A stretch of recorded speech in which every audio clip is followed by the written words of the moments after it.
Yo, what's up, guys? Good morning. It is Friday, December 13th. I'm still trying to push towards $2,000 in profit. We'll see if we can actually get there, but I don't know if I'm close. But I did make $300 yesterday in gross profits, but I overtraded a ton, and I had to use large share size to get me out of a hole that I got myself in earlier in the morning yesterday. And so I doubt I'll have much net profit after yesterday, but I should be green. I think my guess is I'll be about $100 up, maybe a little bit less, maybe like $50 up. I honestly haven't checked it yet, and so let's pull that up and see, shall we, what my actual net profit was yesterday. Hope everyone is doing lovely this morning. It is Friday.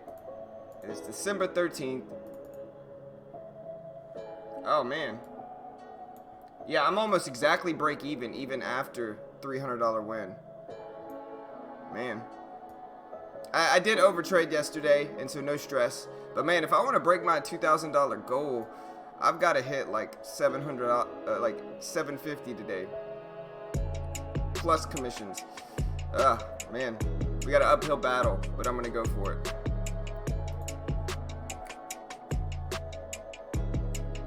What's up, Emmanuel?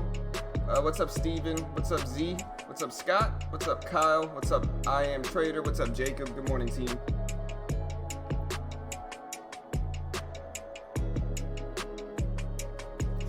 All right. So, the phase one part of the trade deal is finished, and the market ripped up yesterday. Scott brought it to my attention. You guys know me. I'm not really much of a fundamental trader, but we did get a nice rip in the market yesterday. Stock market is up. The SPY and the overall market is up after a phase one trade deal was signed. If nobody heard, if you didn't know, if you don't know, now you know. All right, there's the SPY gapping up from 317 to 318 here. But look at this move yesterday. Trade deal must have been signed. I don't know when exactly it was signed. Maybe you guys can enlighten me a little bit more on that. But yeah, look at the market. SPY's up, breaking highs. We're at lifetime highs. We're up to 318. So it should be, at the very least, a volatile day in the market, I would think, right? You know, the SPY's breaking highs. It's up to the lifetime highs of the overall market. That should, hypothetically speaking, you know, it should give us a volatile day, no? I think it should, right? All right. Man, I just shaved yesterday, and I don't know how I feel about it, man. You know, like I feel like I look like a little kid. You know what I mean? If my hairline wasn't slightly receding, I think I would look more like a little kid, right? All right. What's up, Myers? What's up, Michael? What's up, Steven?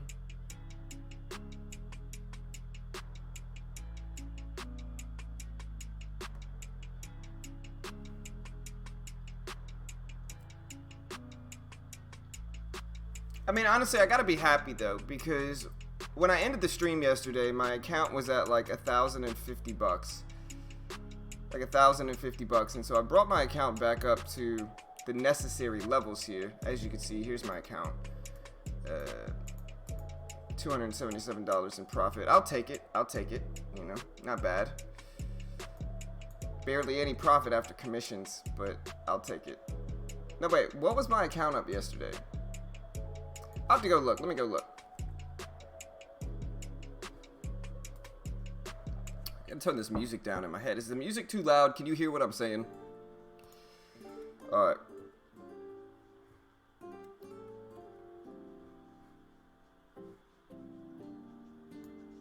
Sorry guys, I get kind of hyper in the morning.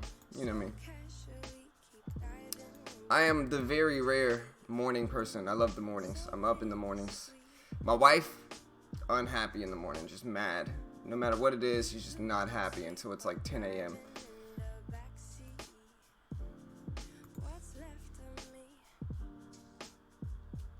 How long have I been trading? About 2 years, maybe? I don't know. Let me see what I'm curious to see, guys, really what my account was at yesterday. Oh, if you guys want to see the video of the trade, I did record the trade.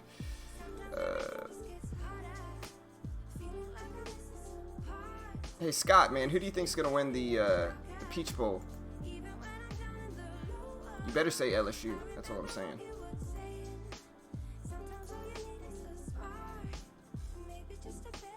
Yeah, this was my trade.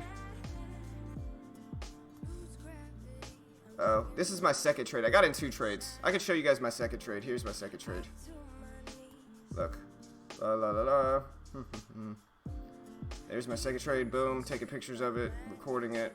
Got myself to $214 in profit. I'll take it. I think I was about break even. Either that or maybe they didn't take it out of my account because I'm right at the same level I was yesterday. Oh no, I lost a little bit of money technically. Yeah, I lost like $3, but that's okay because I traded way too much. But yeah, here's the trade. Look, that's the trade that really got me out of the hole there.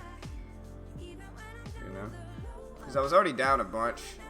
And you can see I was never really down much in this trade. Like I was down 200 already, but was able to rebound and make it back yesterday. If you guys can see that, there's the first trade, getting myself up to $50 in profit on the day. And then wait, I'm missing something here.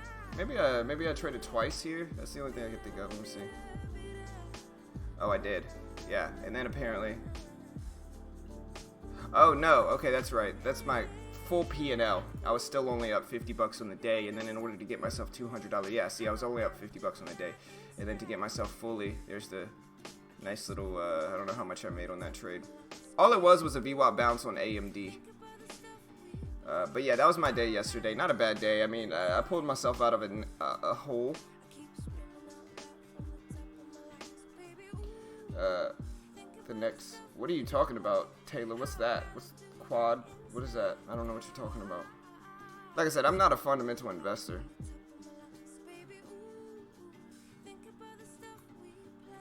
What's up, Jay? What's up, bro? How you doing, man? Good morning, brother.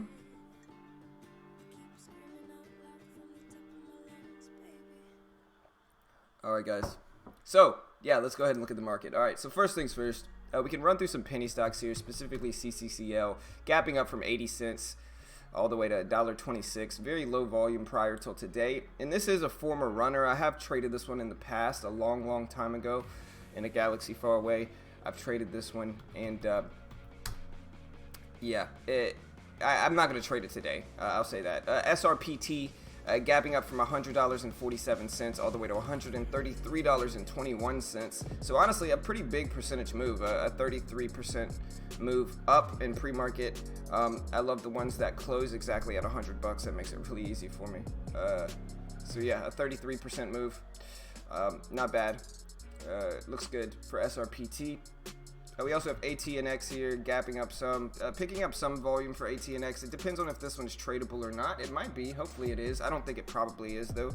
Just looking at the float and the liquidity of this stock, the float is 58 million, which isn't that bad. Hold on, let me look. See what this chart looks like.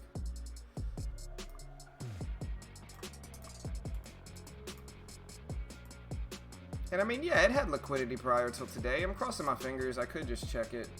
But ATNX gapping up from $16.96 all the way to $20 even where it's sitting now. And it's not, unfortunately. See, man, I wish I could trade that one. That's the one I am kind of bummed out I can't trade. BLRX gapping up some from 263 to 308. Here we got CIFS gapping up from 105 to 116. We've got WVE here gapping up from 36.37 to 39.99. I'm pretty sure this one's tradable at least.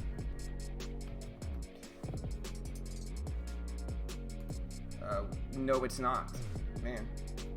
Some days you're going to get days where it's just tough. You can't find anything to trade. I generally trade the same stocks every day, though, but some days you're going to get stocks like this. We got NGG that is tradable, so that's good. We got BCS, the old college playoffs that nobody liked, and now we're back to the new playoffs. But yeah, BCS gapping up from 908 to 987. We'll see what happens with that one as well. We got Sage. I'm going to watch BCS for sure, too. BCS is tradable for me. Is my volume low? I'm sorry, guys. Here, I'll turn the music down. How about that? That'll be a little bit easier. Is that good? Can you guys still hear me? Test, test. Mic check. 1, 2.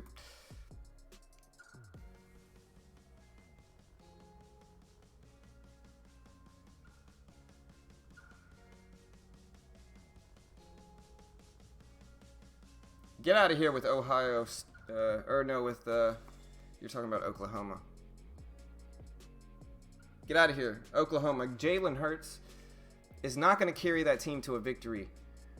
He's just not, man. Listen, I know it's a great story. I get it. Yada, yada, yada. You know, Alabama rejected Jalen. Now he's moving on, and he's in Oklahoma, and he made the playoffs. But they are a sloppy team. A sloppy team with Oklahoma. And my LSU Tigers about to run through them. I'm not going to say we're going to run through them. I'm just going to say Oklahoma's going to lose, and Jalen Hurt is going to be butthurt, is what I'm saying. All right.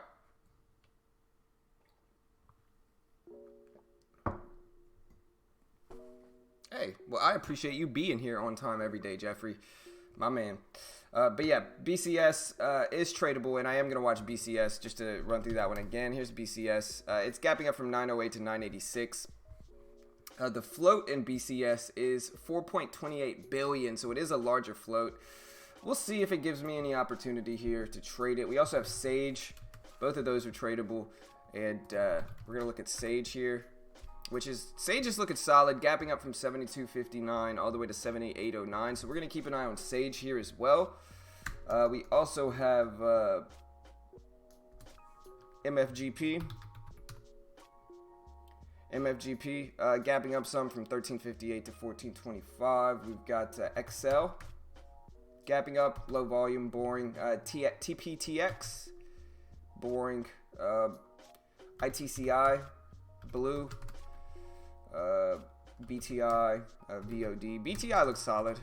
It just depends on what the float is. Let's see what the float is. 2.29 billion. Man, the float's too big. I don't like that. We got WPP. We've got DDOG, Snap. Basically, though, what we're really getting here, we got INMD. We've got ADBE, which is Adobe. Shout out to Adobe. I use them for Photoshop. But we got PPL. But yeah, I mean, what we're really getting, guys, there's not that many catalysts today specifically. What we're actually getting, though, is we're getting the market that has ripped up, and then a lot of these other stocks are subsequently following it to a certain extent. So like we got SPY ripped up yesterday, we got AMD gapping up nicely, and more than anything, even if this wasn't gapping up, it's close to break even actually relative to what it usually does. But the good thing about this one is that it's volatile. When the SPY is volatile, a lot of other mid and high cap stocks are going to be, volatile off of sympathy. And we're going to watch Roku, we're going to watch AMD, we're going to watch CGC, which is a cannabis stock.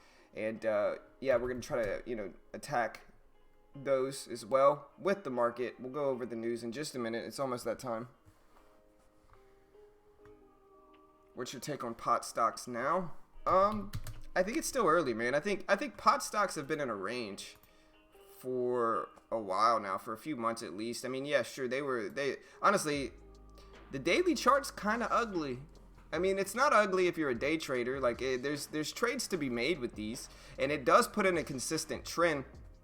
But like CGC specifically, it's just a consistent downtrend. And I think what you're running into with cannabis stocks specifically is you're running into pressure on the other side. You got law enforcement trying to keep cannabis illegal because they don't want to lose the funds that they get from arresting cannabis crimes. And so you got law enforcement trying to keep cannabis illegal. You got probably the alcohol companies are most likely trying to keep it illegal. Pharmaceutical companies are certainly lobbying against the legalization of cannabis because that's going to cut out some of their business. And so I think that you're just running into pressure all around. I think it is an inevitability. I think it will be legal eventually. It's just about when that is. And like I said, hopefully we can make those steps to legalize it federally. But I think until then, we are going to run into some resistance, and we don't know when it's going to be. I think, like I said, I think it is an inevitability. I think it's inevitable that it's going to be legal eventually, federally speaking, and statewide. But it's just about when that is. And so I think if you're going to trade cannabis and hold overnight, if I were trading it, it would be a long-term hold. I would be buying and planning on sitting on it for a few years at least until it becomes federally legal, is what I would do with cannabis. But again, that's my subjective opinion.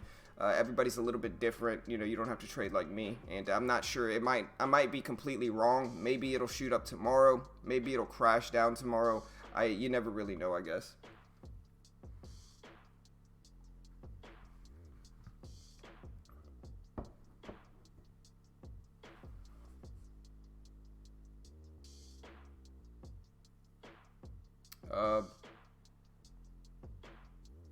What's up, Maestro? Good morning, bro. If you have to refund a Tef's account, do you still get a discount, or do you have to pay full price? What do you mean, refund? So you don't refund a Tef's account. So you could buy another package if you lose your first one, but you can't necessarily refund it. But you can get the discount. I mean, you can still get the discount, obviously, but you can't. It's not a conventional broker where you're just depositing money and then you have to put it back in. You could buy another package, and I think you can buy up to 2 base intro packages. After 2, I think they're gonna make you move up to the student.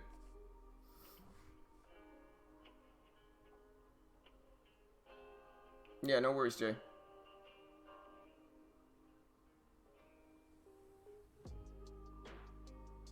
Yeah, we'll see, man. I mean, like I said, cannabis is such a new sector that you kind of got all these different people pushing different companies. A lot of times, and this is something that new traders specifically need to be weary of in the trading world, is that you'll get a lot of people, like I've seen a lot of pages on like Facebook, and what they're doing is they're promoting these different companies, and most of the time these channels and these websites and these accounts on Facebook and Twitter and everywhere else, they're promoting these very low float cannabis stocks, and they're promoting them because, one, they're low float, and 2, they're backloading onto those positions. And so they're buying a bunch of shares of a low float cannabis stock. They're pushing that stock to all of their followers, and that's subsequently pumping that stock up, and then they're unloading their shares. And that happens a lot in the trading world.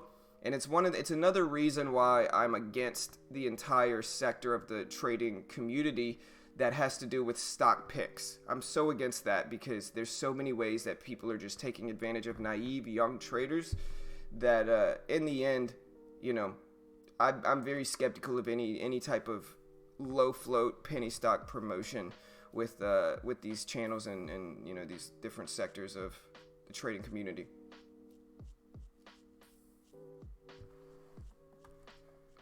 Mitch is gonna be here, I'm sure. What's up, Ken? What's up, brother?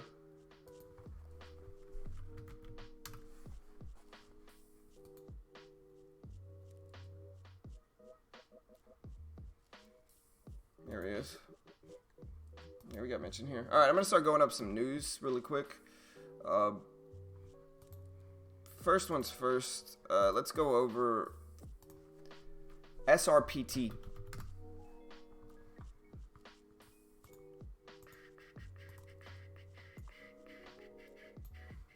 All right, so let's do SRPT.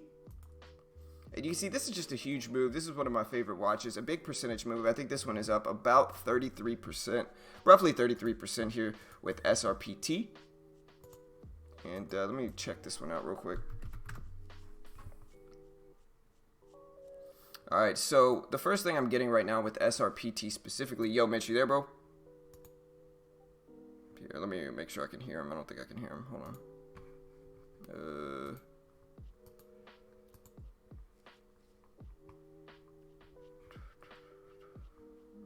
Let me see.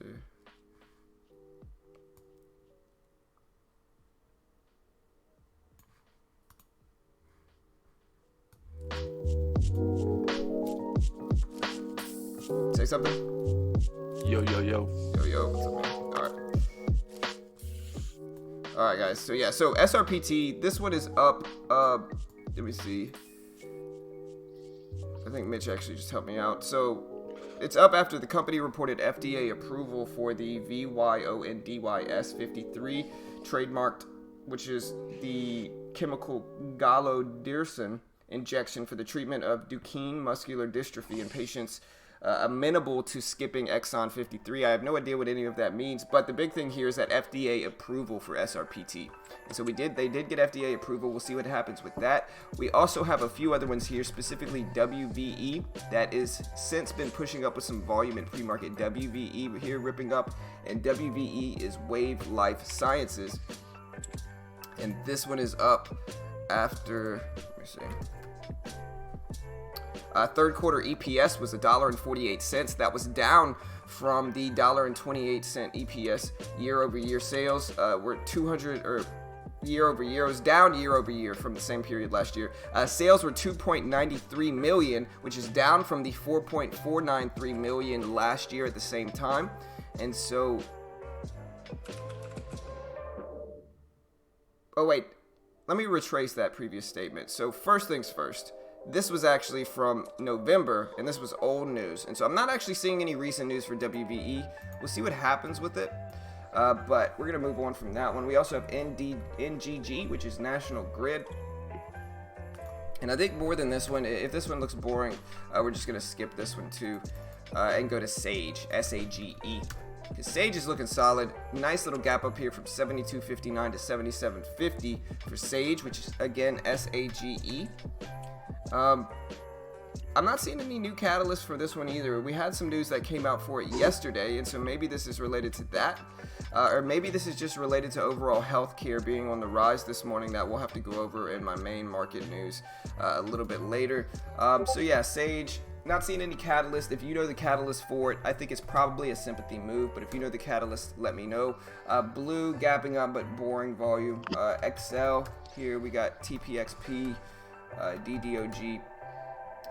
Like I said, if you guys have anything specific you want me to look at, we do have some penny stocks that are on the move, like CCCL, and I think a lot of people are going to be watching these specifically. Let me see. So CCCL is up after. I'm not seeing any catalyst for CCCL. So if you guys know why this one's on the move, let me know. We also have a infamous stock here with CAPR gapping up. Pretty low volume though. I'm assuming a lot of this is going to be sympathy. Now the last one I'm going to look at for now is BLRX. And this one is up 22% on positive phase 2A study data. And so yeah, I'll go ahead and read this. And again, this is from Dow Jones Newswires. It says, shares are up after the company released updated data from the triple combination arm of its ongoing phase 2A combat keynote study. The triple combination uses BL8040, Keytruda, and chemotherapy.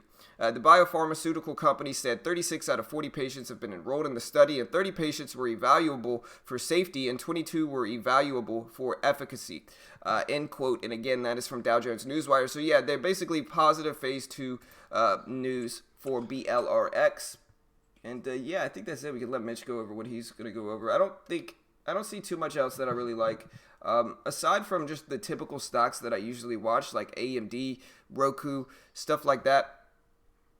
Aside from that, I think that we will be fine, and I think that we'll have some volume with these normal stocks, because again, we did reach a phase 1 trade deal in the overall market, and as you can see, the SPY is ripping up here. We reached the phase 1 deal yesterday, and the SPY is breaking lifetime highs. And again, as you guys know, when you have when you have a big catalyst in the overall market, like a phase 1 deal that was reached, a lot of these other stocks are going to follow it. 3 out of 4 stocks follow the market. And so with that, with this big trade deal news, we are going to get some subsequent moves with other mid and high cap stocks. Sorry, Tin Can. Most people like the music, man, and the music's actually very much down right now. So, it was paused now, but even when it was playing, it's very low, brother. So, I know you might not like it, but I think a majority of people do, and half the people have said they come here solely for the music. So we're gonna keep it going, brother. Sorry, man. But yeah, bitch, I'm finished. Go ahead, bro. All right. Let's get into some news here, guys. A lot of news to talk about. A lot of news. All right, so first things first, let's get into the ratings and earnings, and then we'll get into the major news. There's 2 sides of major news tonight. Two sides of major news this morning. So two really big news. So let's get through the ratings and the earnings so that we can get to that. All right, first thing we're gonna look at some of the downgrades we have in. First, we'll look at PLCE. So that's PLCE, that's gonna be Place Children's. Of course, we've talked about this stock when its earnings reports came out. This is a retail stock that has been going down pretty significantly. If you look at it in 2019, it's been down the whole time. It really did have a great drive in 2018, but ever since then, it's looked back from that 120 area, and it's now down underneath 60. This price range target was actually given to 60, so I don't really think this is kind of a really great analyst prediction here, but more along just stating that the stock is down on the time being, and a lot of it has to do with kind of the headwinds that this stock is facing. All right, guys, moving on to Nordstrom with a downgrade, also NDSN. We'll be looking for this one to crack through 160s. This one has a big time support at 161. We could look for this one to crack down below 160, and then I think below that 161, we could really get a move down probably towards 157s. So I'll be looking for that one to crack. All right, next stock we're gonna look into here, guys, is Love getting a downgrade. This one's not tradable for me on TradeNet, but definitely one to watch, guys. If you guys are shorters out there, I think this stock chart says it all. This is a stock chart that really did crack here at 14, and it's going to take a lot of volume to get it back up there. Okay, let's look at some upgrades. We got CIEN. This is Cien Corporation. You saw we had a huge daily candle yesterday, so we're going to be watching this one for sure. That's CIEN. As you saw, it ride up really big there. It pretty much made a move. Let's measure this out here. We got about a 14% move there, so I'll look into retracement somewhere in the 41 area and see if we can get a drive back up to that 43. All right, guys, I'm going to keep moving here. Let's keep moving on here. Let's go into Snap here. If I look at Snap, I'd look at the weekly chart. Weekly chart has kind of more of this downward action here from the first kind of week. This is what you want to see kind of break. I would like to see it up here above this. Once it gets in this 19 and 20 area, I think Snap is going to look very strong. You did get an upgrade here, so I would want to see this one break above 15 today. Let's look at it pre-market. Get a pre-market high there of 14.95. You can draw a downward trend line. I would look for some support to hold on this stock. Where could we find support? Find this downward candle here. You can see a double touch here. So I would look to see if these 1460s can hold and it can get back above 15, or it can crack 1466 and head towards 1440s. All right, guys, let's move on. Let's get out of these kind of upgrades. Let's get into earnings. Adobe, ADBE up on the day, rose 3% in pre-market after better than reported earnings per share and sales results. With Adobe, it's a higher price stock, but if you look at it on the daily chart, you can see that it's breaking out over the 52-week highs here. We clearly broke out over 310, so I think that's what the level you need to respect on the downside. So you can draw this level here at 310, and you can see that it had a resistance back here in December 9th. So that's kind of the area that I would look to hold. I'd look for big pullbacks towards that 310 and then see if we can get back up towards this 316 area as resistance up here.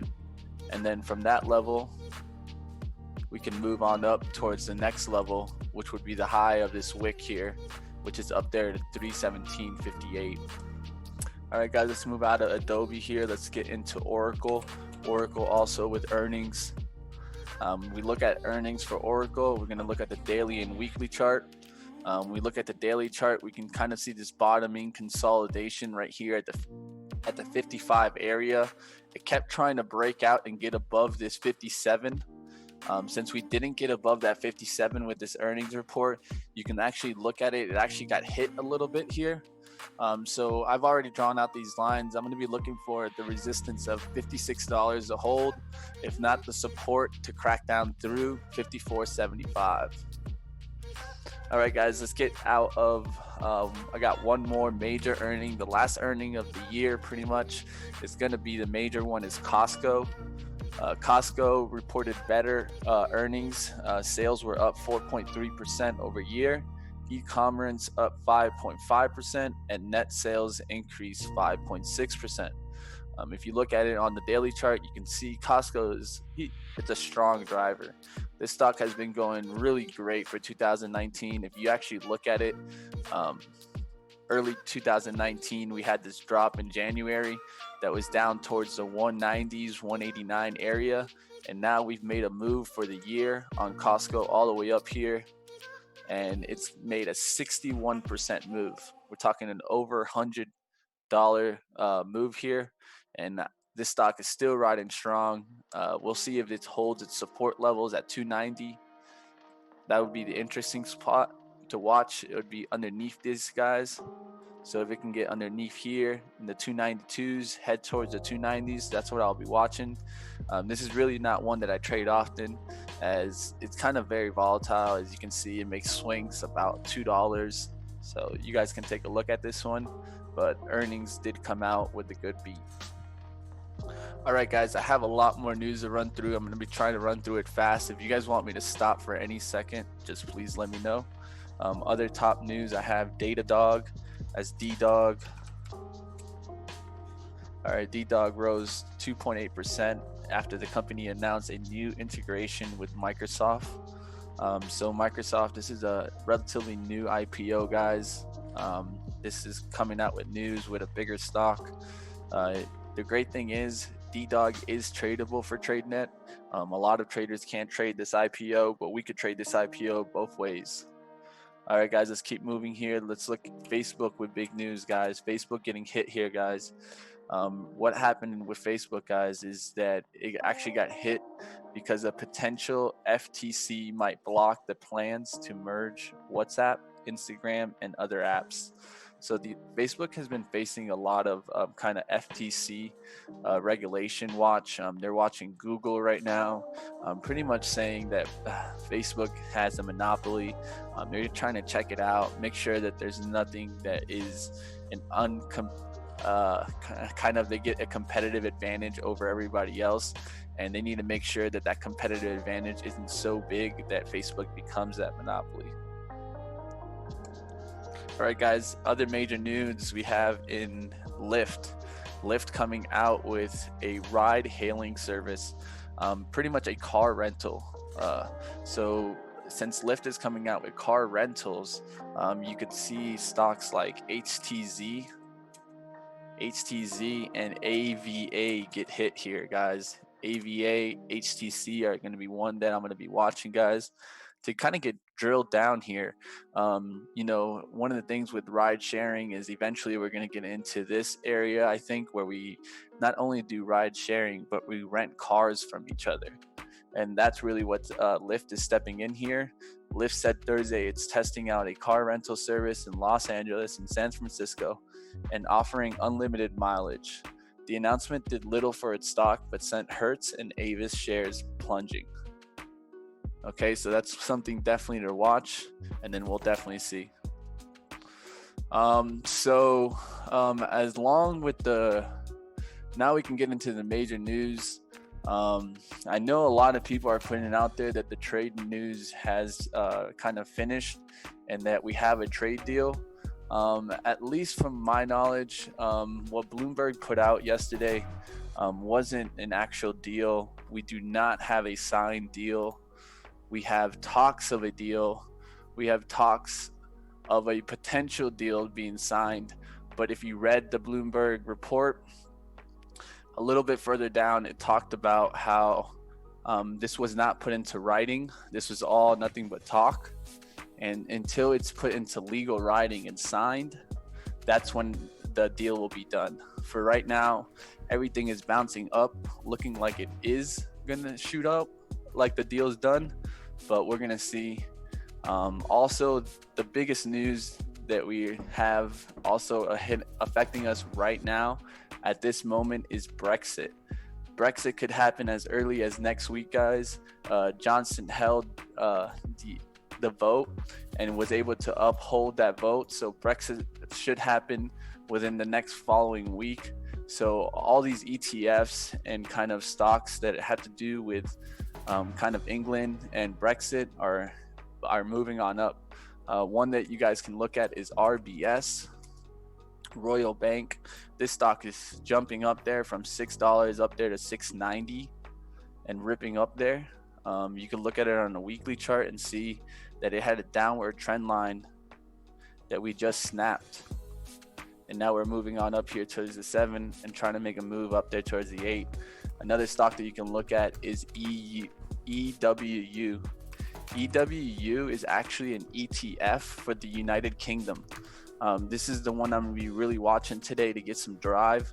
If this one can get some drive and push through 35, you can kind of see where if we break this trend line here, we can get into a bullish statement, kind of get into this 35, and then get this sentiment to get up there towards that 38. All right, guys. So let me go with that. So let me go over the overall market news now. So basically, what I'm reading here as well from the trade deal is that it's not officially signed, but they are speculating that it's done. And China actually scheduled a press conference at 10:30 p.m. Local time. So basically, and people are speculating that they're going to announce that the trade deal has been signed. We also have a few other stuff from. I don't think it's actually 100% certain that it's signed, but I think everybody's speculating that it is. And it's saying that this is from MT Newswires, and it says, quote, U.S. stock futures were logging gains ahead of the opening bell after U.S. President Donald Trump reportedly, quote, signed off on a so-called Phase 1 trade agreement with China, potentially easing the two countries' protected trade tensions. The deal covers China boosting its U.S. farm good purchases to $50 billion, the opening of the Asian countries' financial markets, and improved measures of intellectual property protection. The U.S., for its part, will cut the existing tariffs by half and suspend the tariffs set to hit Sunday. However, questions remain as Beijing is keeping its silence while global markets were in a festive mood. According to sources cited in a Reuters report, the U.S. side set the terms of the trade deal, and it is still unclear if China has agreed to the terms. So that's what we have by one. But then again, I think a lot of people, and again, just like Mitch said, it's not certain yet. We're still not 100% sure. But what we are seeing is that Trump is saying it's signed off, and we're also seeing China schedule a press conference. And so usually China's going to schedule a press conference when the trade deal has been signed off. And that's what I think everybody is speculating to be occurring here, is that China is scheduling the announcement of the deal being done. All right, guys. One of the fun things to watch is always, I watched the SPY on a 15-minute chart, and it explains it. This morning, everyone like, yes, we got this deal. SPY drives up to 318, pulls back for a second there to 316, gets rebought up there towards 318.75, and then right at 8 a.m., guess what comes out? Oh, we don't have it signed correctly. And then boom, from that point on, we're pulling back these gains. This is how you can tell that the SPY is swinging today, guys. Yeah, has big volatility. It's gonna have, at least right now, it has a range of about $3 on the SPY. That's a pretty decent range when you look at it over time. In the last couple of days, we had less than $1 range for this whole week, essentially from the 6th through the 12th. And so now that we're getting the volatility, that's really what you got here, guys. Try not to be so biased. I really can't tell you which way to trade. But what I will always like to say is try to create kind of a biasy, not from what you think's going to happen, but what's actually showing you on the chart. One of the best ways to do this is when you see a chart, look at the long term, not just the short term. If you look at the 1 minute, you can be very easily faked out. You look at the SPY right now on a 1 minute chart and you zoom in and all you see is nothing but red. But if you zoom back out and you get like a 5 minute chart, you can start seeing, hey, this is holding as support for a long term hold. Okay, so that's really what's going on here, guys, is big swings in the SPY. Let's find out what happens today. Don't hey guys, overreact. If my computer dies, sorry, my internet is kind of freezing up. Hold on. Okay, I think it's out. Maybe it's just maybe it's just Edge. Okay, there it goes. All right, I guess my computer's not gonna die. Sorry, guys. Every time my computer freezes until I buy more RAM, I'm scared it's just gonna freeze up. Go ahead, Mitch. My bad. No, but definitely, guys, what we need to pay attention to, guys, is wait till you see actual news where it says that it's signed on paper. That's the big thing, guys.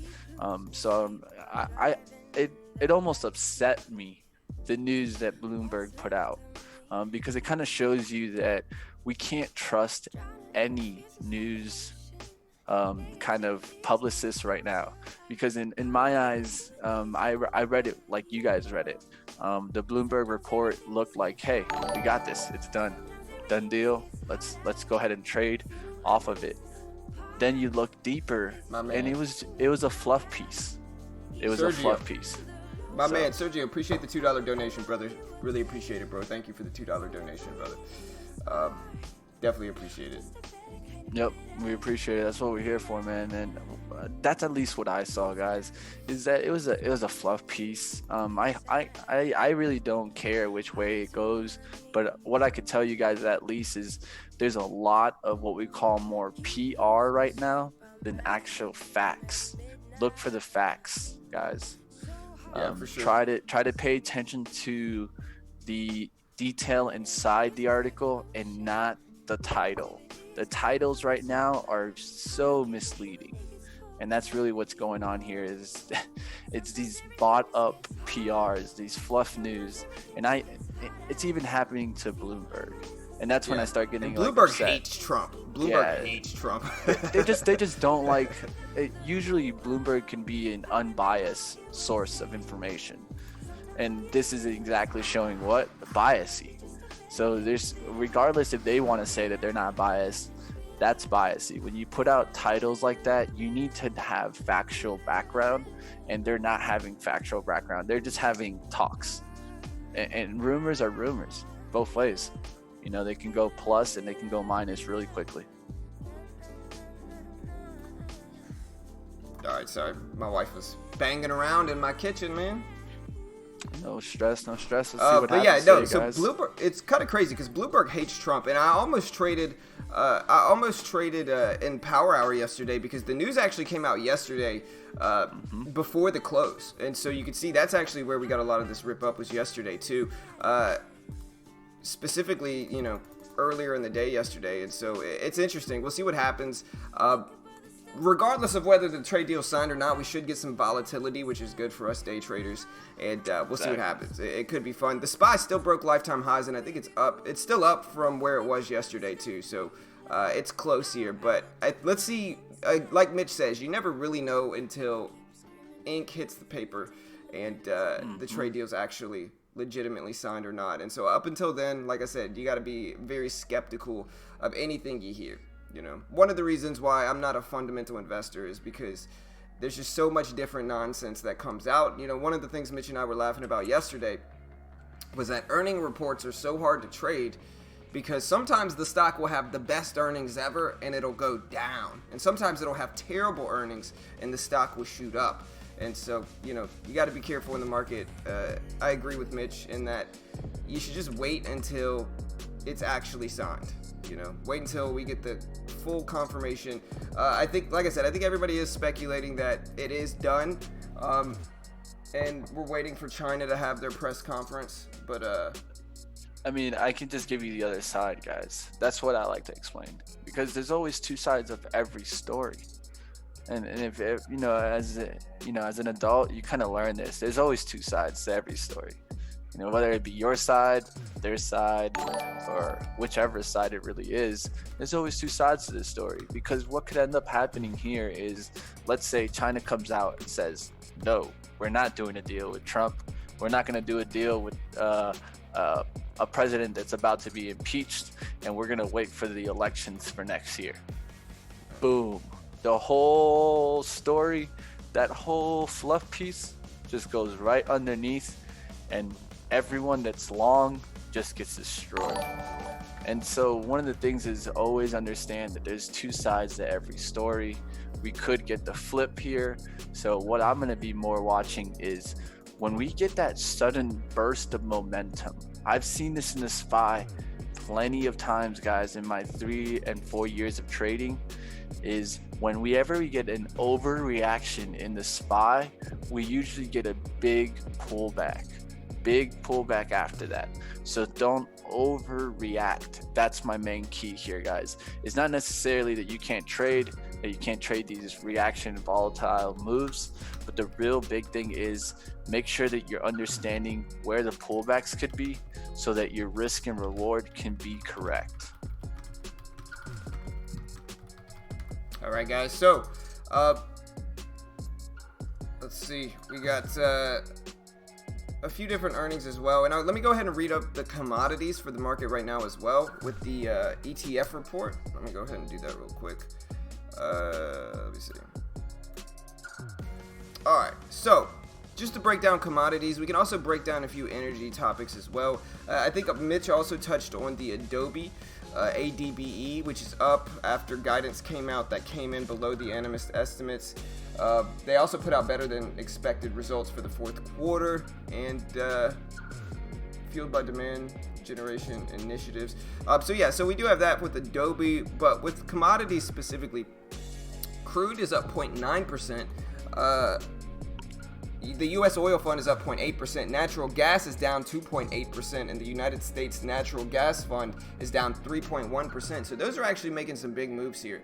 Like I said, we could look at UGAZ to see what natural gas is doing, and natural gas is down, pretty big here. It's down 2.8%, which is a substantial move for natural gas, all things considered. Like I said, though, crude oil is up 0.9%. I'm trying to think.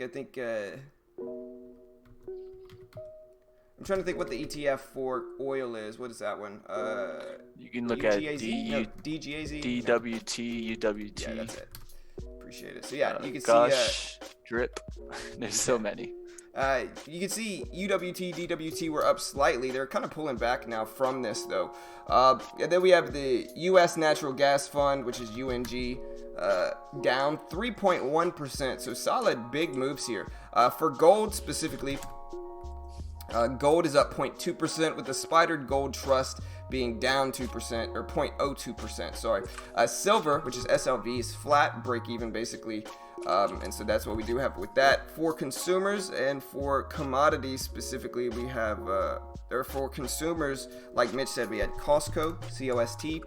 We have XLP for the Consumer Staples Select Sector ETF. Quiet, boring. And yeah, just like I said, for the overall market news, we'll go over, let me see what else we find.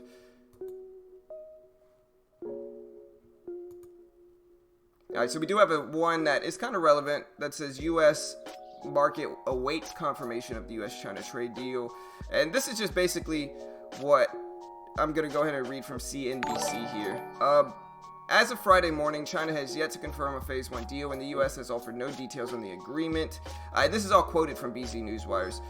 Chinese officials have scheduled a press conference for 9:30 a.m. Friday, so that is in 7 minutes. So literally, the press conference is going to be at the opening bell. The U.S. and China, and this is again, it says, quote, China says agreement must be, quote, mutually beneficial.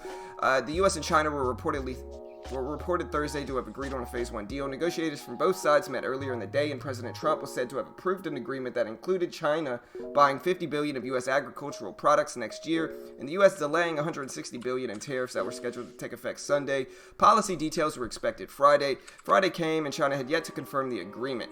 So that's basically where we're at now. We'll see what happens with that. Like I said, I think the meeting for China is at 9:30 specifically. My main watches today, though, guys, and I actually heard Joe touch on these as well, but my main watches are AMD, very volatile stock, following the overall market for the most part. We got Roku, AMD, Roku. We have CGC, Cannabis, and CGC has been kind of like a money machine. If you look at CGC lately, CGC has been fading constantly. It's been fading and bouncing really consistently here. If we look at CGC just yesterday even, look at the open. Fade, fade, fade, fade. So out of 4 fades, it only faked out one of them yesterday. And so 80% accuracy, or out of 5 fades, it only faked out one of them, which gave it 80% accuracy yesterday. Even the VWAP bounce, first thing in the morning yesterday, boom. Nice little bounce there. We had a nice little VWAP projection once it did break through. And so the big story with CGC lately is that it has been staying in a defined and self-evident trend. You know, CGC has been trending really well. It's been maintaining above or below the VWAP for the most part. Of course, you're going to have outlier days, but in the last few weeks, CGC has been a money machine. It has been staying in a consistent trend.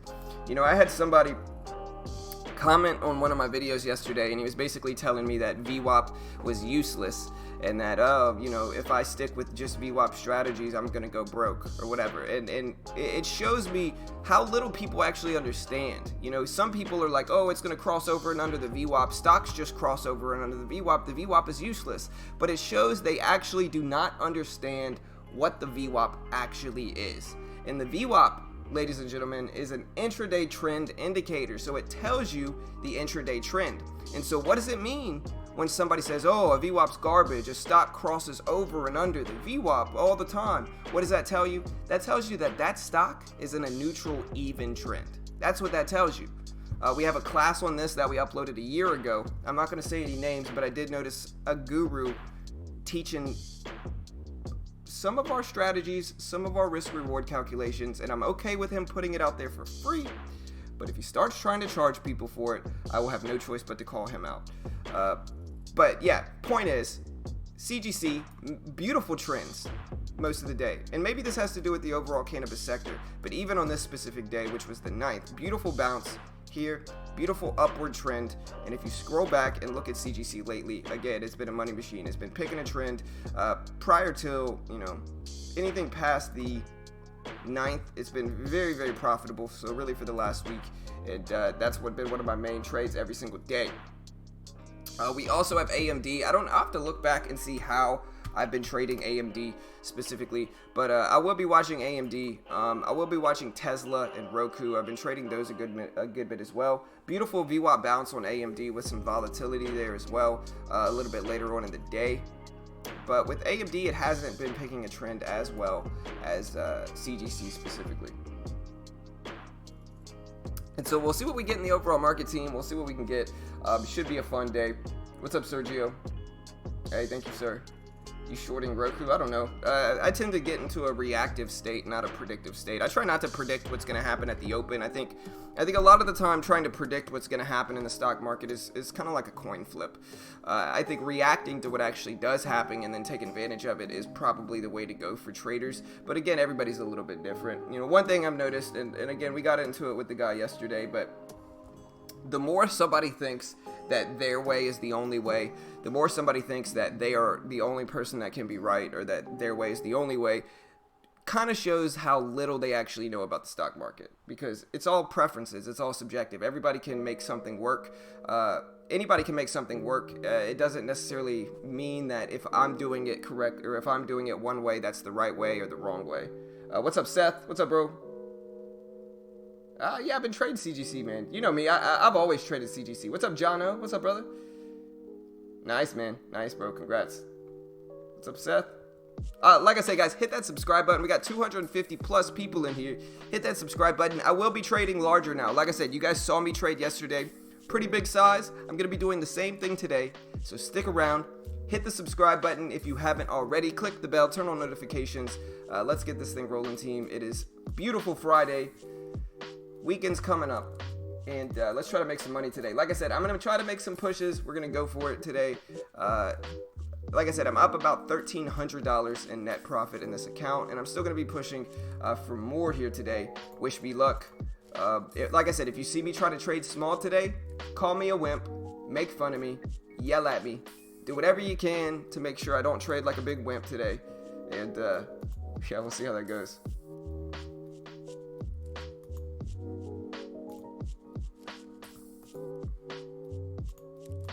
All right, guys, we got less than a minute. Let's do this. Like I said, AMD is going to be one of my main watches. CGC, specifically ADBE, Roku, AMD, CCCL.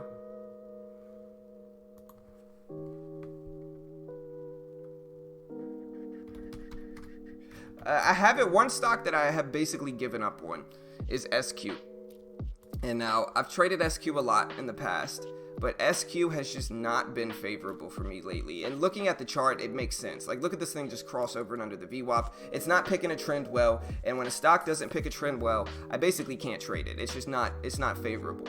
And so SQ is one that I used to watch a lot more. As the volatility died down and it stayed in kind of this neutral, sideways, choppy trend, as that volatility died down, I just can't trade it anymore. It's just too much of a coin flip. It's just kind of too crossy over and under the VWAP. All right, there's the bell. Here's the market open, guys. Good luck. Let's see. Let's wait. I'm gonna wait and see what China says. Let's do it. Yeah, man. I'm gonna wait to see what China says, bro, because if that could be good or bad news. So we'll see. All right. I'm liking right now. I can tell you guys AEO was one of my top watches today. Love that rejection right off the gates out of 15. Gonna look for any kind of bounce here. I appreciate it, Jordan. Thank you, sir. Nice opening 30-cent move down. I'm gonna be definitely looking to nail this one. Also looking at GME. Big bid there.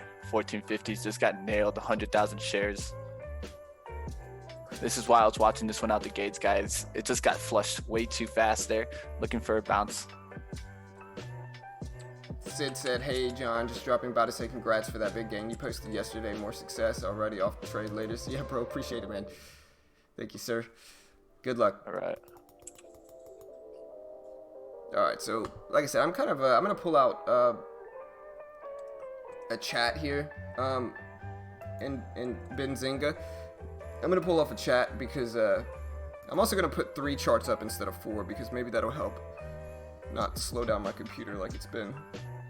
But yeah, we're gonna look to see what the news with this China trade deal is, and so we're gonna keep this up.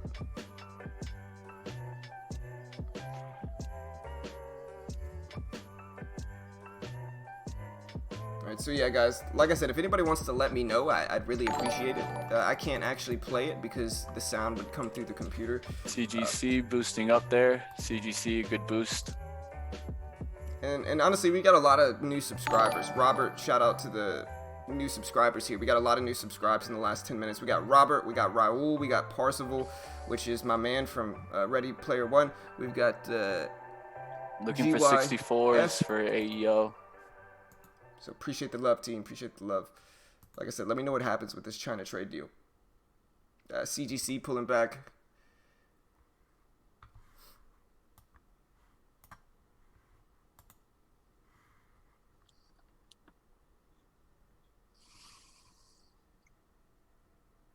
You stream more consistently than the guy I paid for daily live streams. I don't trade right at the open, man. I trade probably like 5-10 minutes after the open. I trade the open, but I just don't trade the first 5 minutes because that's coin flippy. What's up, Ruben? What's up, man? Hey, that's why free is good. Bidding free is good, bro. Never getting that bounce there. The only bounce there, guys, a high of 62 for AEO. Had that fade like reaction right out the gates. It didn't come to my VWAP there. Looks great.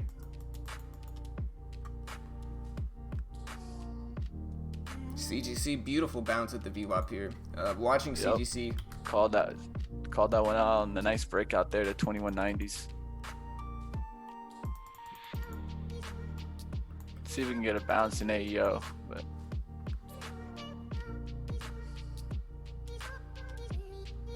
Should have maybe shorted this one out the gates off 15, risk off 15.20, but flipped so quickly out the gates. Yeah, I'm looking at Sage, SAGE as well. AMD, the VWAP's too high. The VWAP's got to drop big if I want to trade that one.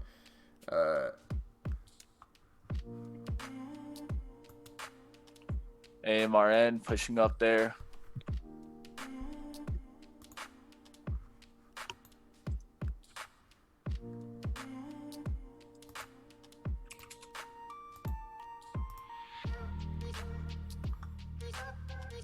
Anybody watching the China live stream? Let me know how that's going. I can watch it on my phone. I have to mute myself, but I can't do that. Just look at the VIX. See that thing shoot up 50 points right quick. You already know. Just look for volatility. Volatility will show probably that China says no. If you see volatility contract, that'll be the opposite.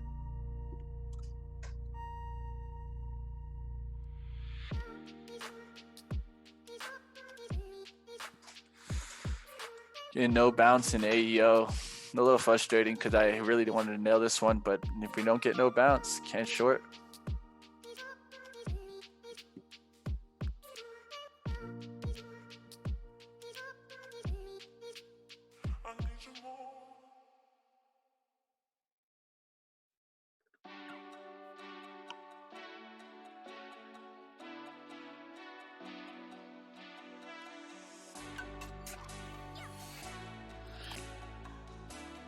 Look for AMRN to pull back towards the VWAP. That one's shooting out there.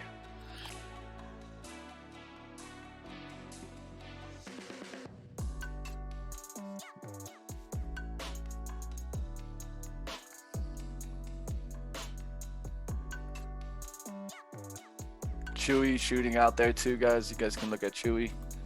All right, I'm not seeing anything yet on the China deal.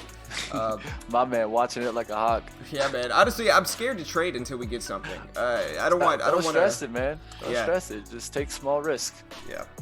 That's all you got to do. Is remember, we're limiting risk at the open. That's all it is. Right. And you can always get out. Yeah, there's two stocks I'm watching. I'm watching CGC for a pullback to the VWAP. It put in one bounce this morning, and I could use that other prior bounce as a support level and a risk level. So I'm watching CGC, and I'm also watching Sage, SAGE. SAGE pulls back to the VWAP. I can use a pretty safe risk of about 40 cents, considering the range of that one. Take a small share size, and I'll be okay with that too. But Square getting smashed there. Macy's also. Yeah, SQ. I talked about SQ this morning, man. SQ has just not been picking a trend. It's been so sideways lately. It's just been terrible. Appreciate the sub, Nate. What's up, bro? Appreciate it, man. Shout out to Nate. Remember, guys, hit that subscribe button. We day trade live on stream for free every weekday morning. The last time we missed a stream, people have been talking about how consistent we are. The last time we missed a stream when the market was open was a year ago or more. Really, I think it was over a year ago, actually. But yeah, we're consistent, you know. We're consistent, we're not experts, and we just teach people for free. There goes AMD here. I gotta be careful with AMD though. The VWAP's a little bit too high for me, honestly, here. And I'm a little bit worried I'm gonna get squeezed up with that. I'd rather take something like Sage.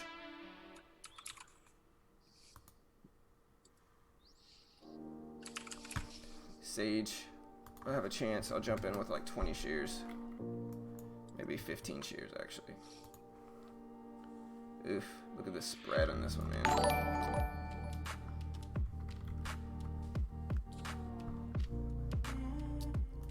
My man. Appreciate the sub, Jason. What's up, bro? Appreciate the sub. Appreciate the love, man. Thank you, sir. Appreciate the sub, Shalom. Welcome to the team, bro. Appreciate it, man. Thank you.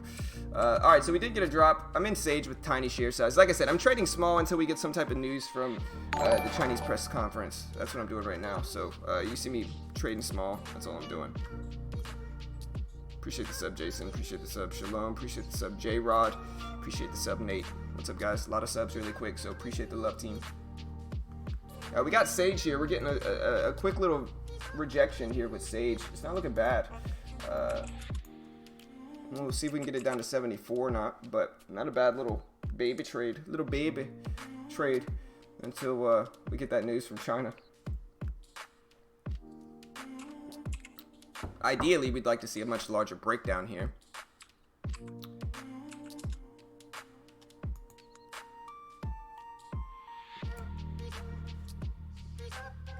Beautiful fade so far, though, for Sage. Let's just see if it holds. CGC, oh man, I missed it. Nobody told me about CGC. Oh man, look at that. Beautiful fade. Or beautiful bounce with CGC. Perfect. Exactly down to the VWAP, which is where I was kind of shooting for there for CGC. Beautiful bounce.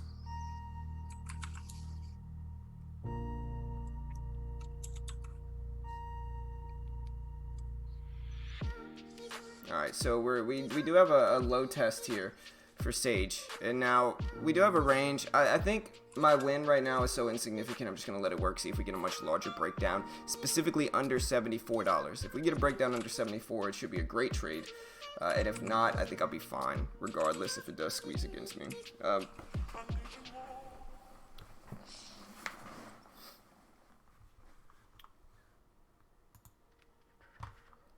CGC, yeah, I missed the bounce, Joggle. I just noticed that, man.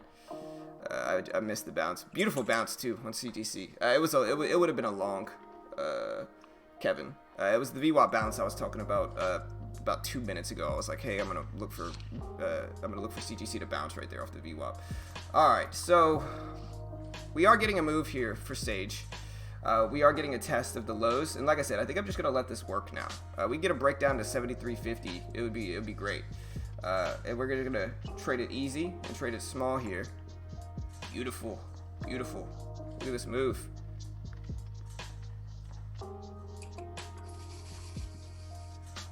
Gotta be careful of a bounce here for Sage, but I'm probably just gonna exit this soon. Oh man, maybe I got greedy.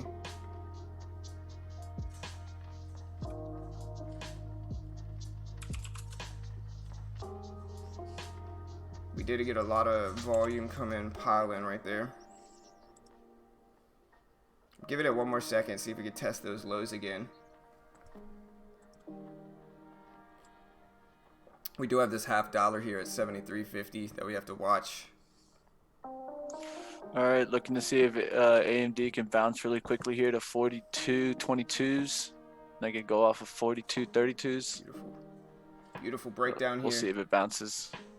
I'm just going to get out here, take my $25 win for Sage. We're putting in some bottoms there. I'll take it. Little baby trade. First things first in the morning, but I'll take it.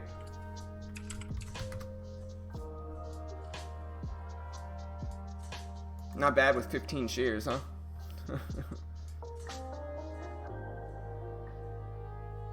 Yeah. I was in AMD short. I was in Sage short, actually. Sorry.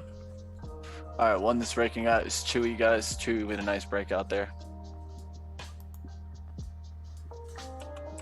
AMD? What's AMD doing? I know I was watching AMD. Yeah, AMD put in the problem here is the VWAP's too high up in the range, you know? When the VWAP's this high, the issue I'm worried about with AMD, and I'm not going to say whether it's not going to work here or whether it is. I don't know whether it's going to work here or whether it doesn't.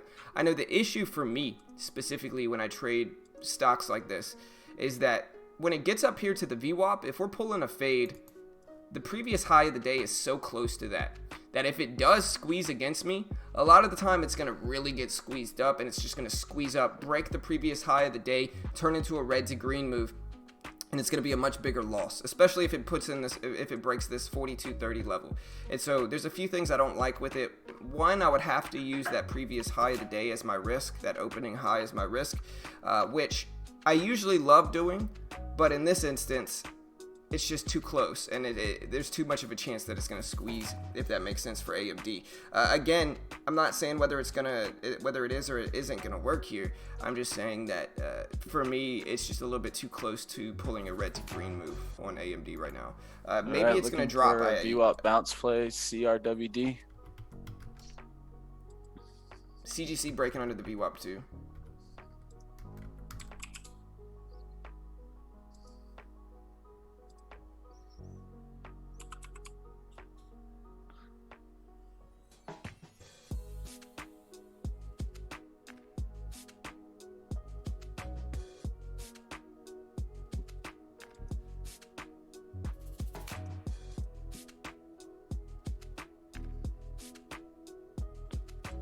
All right, here goes Sage, which is the one I traded first thing this morning, pulling back to the VWAP. Questioning whether I should take it there or not. CGC just squeezed down, unfortunately. I mean, if it pulls back up, maybe. I'll be right back, guys. I'm going to go check on the China press conference news.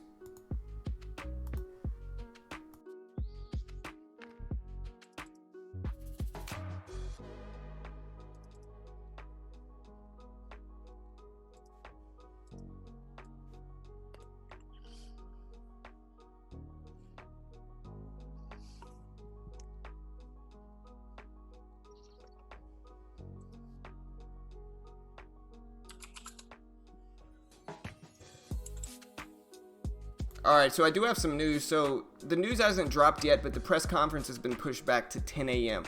Eastern time, which is in 15 minutes. And so the press conference is not for another 15 minutes. And so if you're waiting, maybe you might have a chance to take a quick trade before that news drops. But in 15 minutes, if I were you, I would be out of most of my positions. All right, guys, taking a quick trade here off of 42.32s here. Need to see a quick rejection here off of 32s.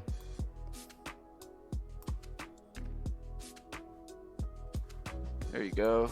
Nice quick rejection there. Now I just need to see it break down through the low, which is 42.12s.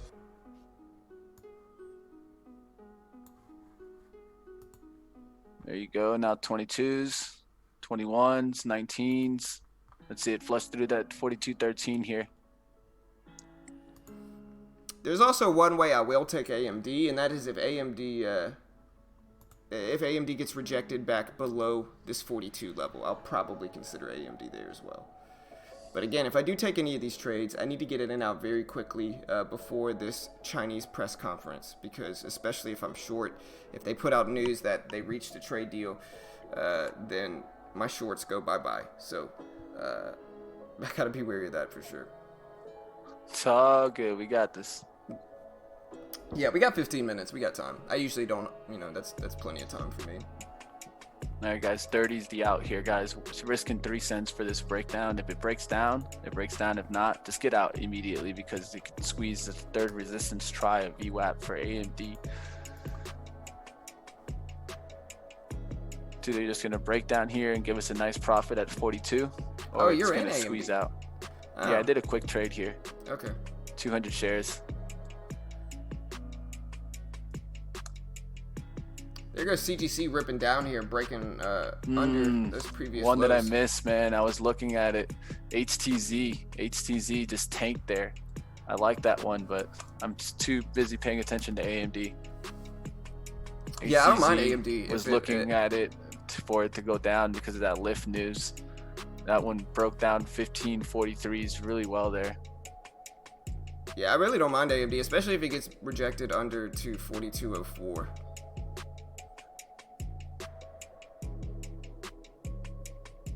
Biggest thing is you just gotta be careful with the red to green squeeze if that does happen.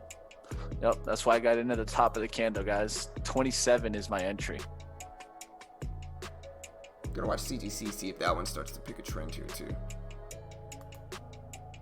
All right, double tapping there, 29s. You don't want to see 31s go through now. Nice, John. Nice short, bro. Yeah, I saw the rejection there, man. Good work, brother. Let me see if I can get a bounce in HCZ. That looked so nice there. It's already breaking down about 20-30 cents there. Maybe AVA. Maybe it's reacting late, AVA. Sage was actually really nice, and I've never traded Sage before, but Sage has been, look at Sage, man, look at the chart. It's just really beautiful follow through with fades. It's just been confirming the trend, staying in that trend. Looks good. Yeah, I'm really liking AMD. This weakness here should be good. Heck yeah, let's nail it.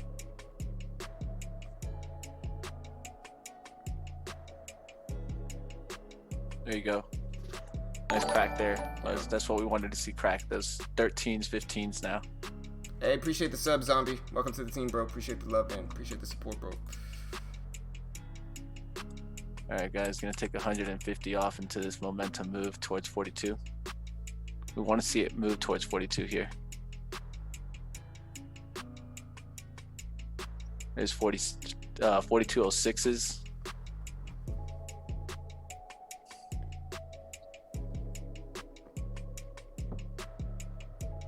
gonna watch Roku here too. If I do take Roku, it's gonna be a very quick trade because again, I got about 10 minutes, 12 minutes or so until All right, taking most of it off there, guys. A lot of it kind of gave that bounce feeling towards 42.20, so I took most of it off there and just gonna let the rest of it work, break even. If it cracks down here, we'll take the low of the day.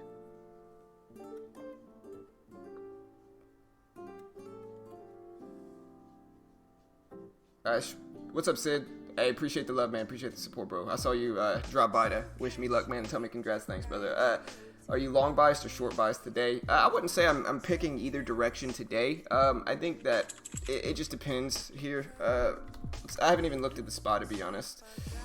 SPY's sideways right now, so to me, it's kind of a coin flip. You know, we'll see what happens, but you know, I'm not really either, to be honest. Well, I think waiting on what this China news is all about in 10 minutes is going to dictate which way the market heads. And all right, guys, I want to see AEO do a VWAP fake out. VWAP fake out breakout there. Let's see what happens there. AEO is back up there at VWAP, but it's way too tight at the bottom. I wanted it at 65, 66, just so you guys kind of know the level where I think this is going to pop to, and we'll see if it continues from that level. There you go, guys. Got a breakdown of 42s here. Gonna look to get 4190s here, and then we'll just get out the rest.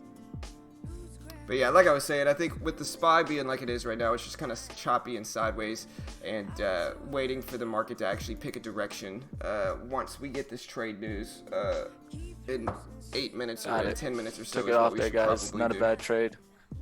Almost $40 on those 200 shares. That's what we want to do, guys. 2 to 1. I'm not going to stick around and be greedy. One of the best things is, guys, stick to that reward and risk, especially during the open. You're already trying to get volatility, so if you get your reward, don't be scared to take that profit. Not a bad profit there. Good VWAP fade there.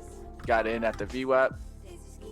Taking some down here towards the whole dollar, which was a low on that first move down here to 41.83s.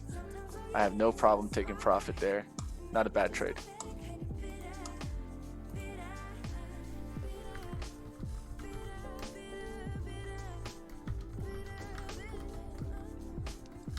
We'll look for a bounce here towards 42.25s. Fate looks interesting, guys. Fate, remember, this is that biotech. Liking Fate, if it bounces here towards above 19s, 1912s, I think it's just going to flush right here towards the 1850s. Keeping an eye on it.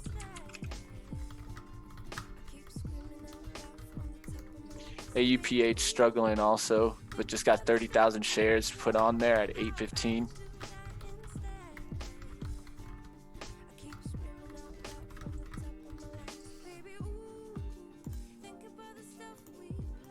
How's it looking out there, traders? What do you guys like? What are you guys seeing?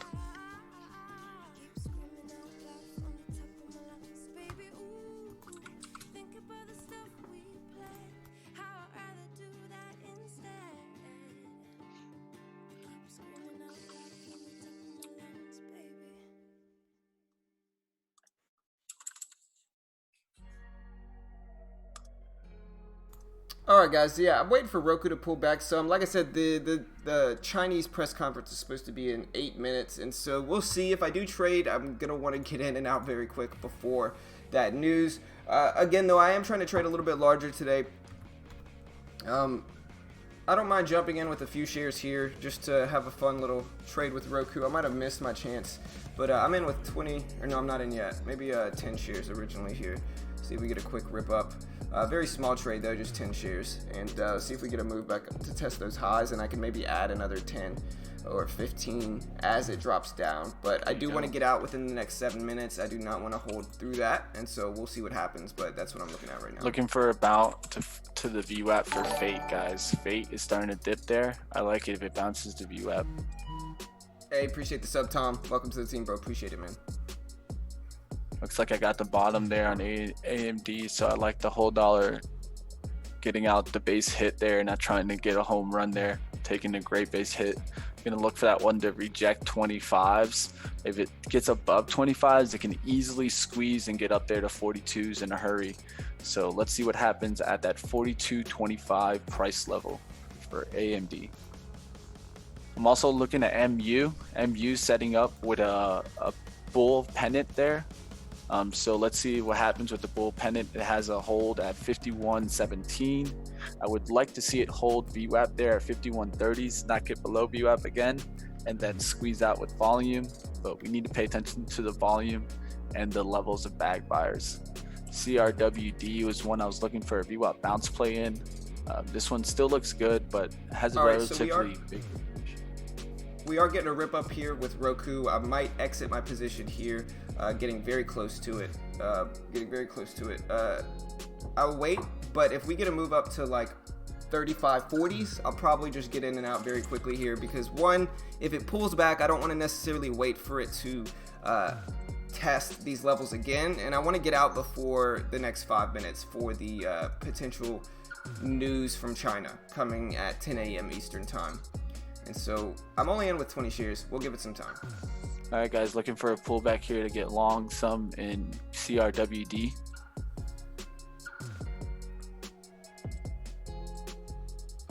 Looking for a pullback here to get long some.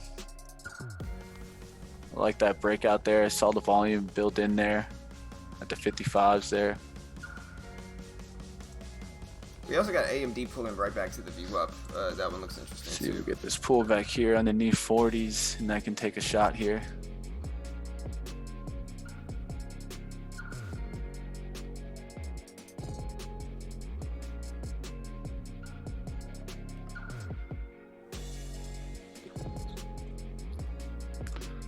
I didn't get the pullback enough. It's up there to the 60s now. Alright, so I added another 10 shares to Roku. I'm still with 30 shares, so just a very small position.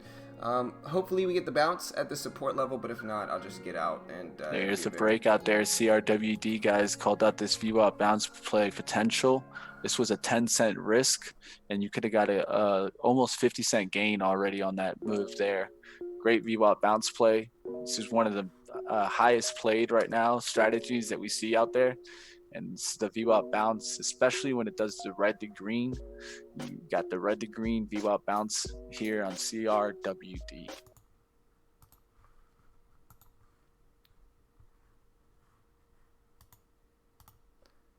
All right, guys. So I'm in Roku. We'll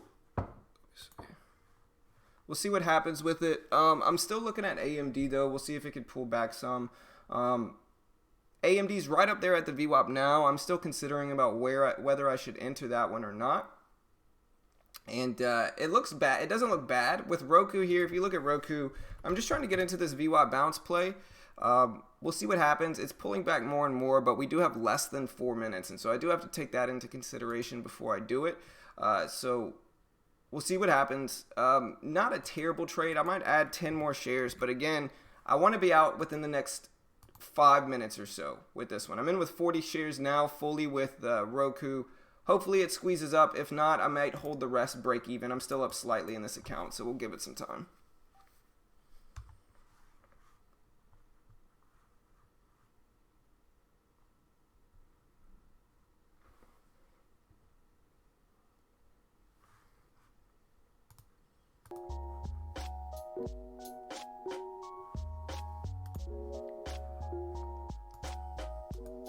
All right, guys, how we doing out there, traders?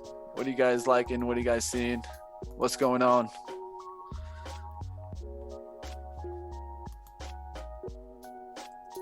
All right, Kevin. CRWD I think was moving on a longer term chart kind of move, but I did like it there.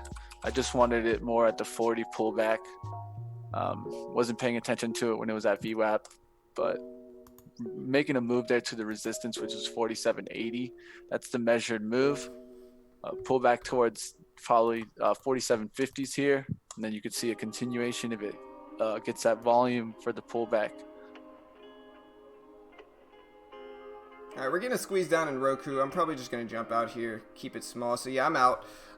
Is what it is. I just wanted to get out, $20 loss, but I just wanted to get out before this trade deal and this trade agreement. I think trying to kind of bet which way this China press release conference is going to go is a little bit of a coin flip. So we'll see what happens. I'm just going to wait and observe, and I'm going to go check on this trade news that should be starting in the next 2 minutes. We also have CGC. I think somebody was telling me about that one today as well. CGC is pulling back to the VWAP. For now, though, this is what we call a VWAP rejection. I think it's a little bit trickier to trade these type of moves until they specifically pick a trend. I mean, it doesn't look terrible, but a lot of the time what we'll see happen on days like this is that you'll see the stock kind of cross over and under the VWAP, over and under the VWAP. And, it'll just go kind of like this.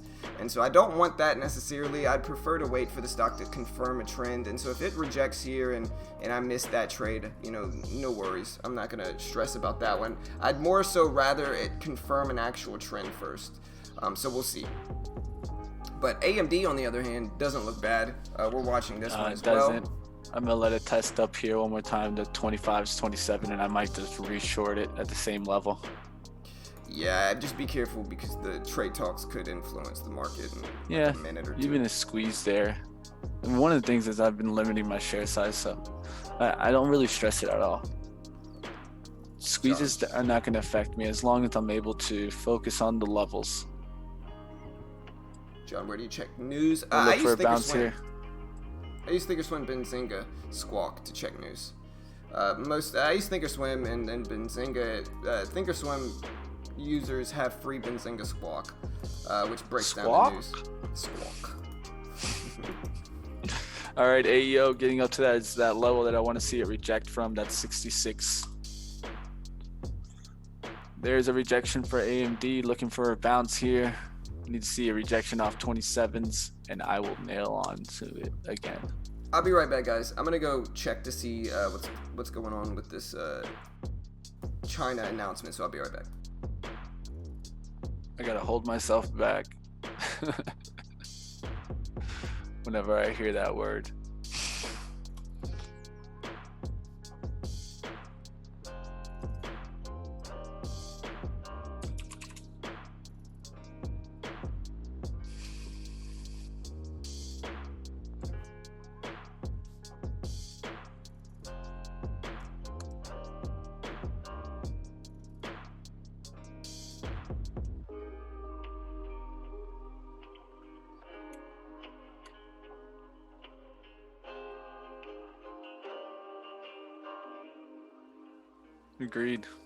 Agreed, Joe.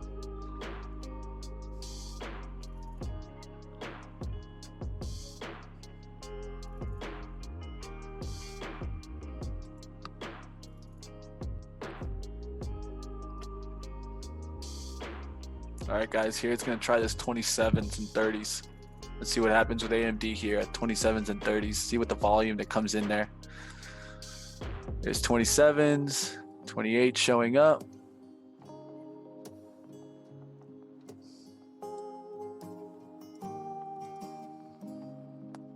Quick rejection off that level. It's probably going to try 30s here. This is where I want to pay attention. You see sizing went in there. 2,000, 2,000, 1,000, 1,000. There's a people trying to buy the breakout there. So let's see it pull back here to VWAP, 42.23s. If it holds there or holds 42.30s, it could get the drive, but we need to see more volume stack in here.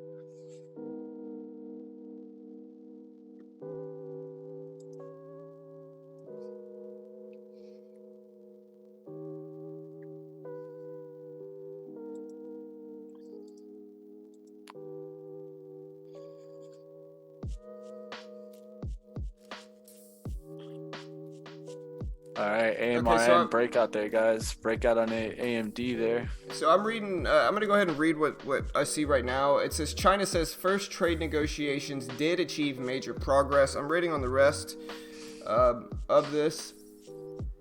We also had U.S. inventory numbers that came out, but yeah, still waiting on the rest of this. But it is breaking now, so I'll be right back, guys. I'm gonna keep updating you guys as I hear it.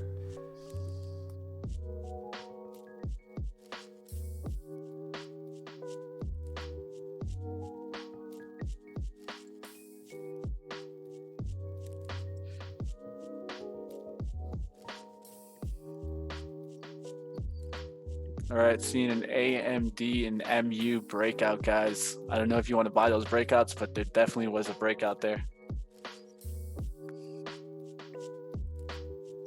Okay, so basically what we're getting now is that the China and US did agree on the context of the first trade deal, and this was said by China's vice commerce I don't want to minister. hear context. I want to hear Yeah, an actual legal agreement. right, but the markets rip it Context up. is what Bloomberg told us yesterday. Right, for sure. But if they're both agreeing on the terms, then it seems I don't believe good. it. It's hard for me to believe it, guys. Maybe I'm being spectacle also, but just don't like it. All right, we also have here that the U.S. will follow through on its promise to cancel the tariffs on a phased basis, said China's vice commerce minister. I want to see. Okay, so China needs to buy a whole bunch of soybeans, right, guys? For this to go through, I'm going to check soybeans out. How's soybeans doing?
All right, we're also getting something. All right, we're also getting something that came out that said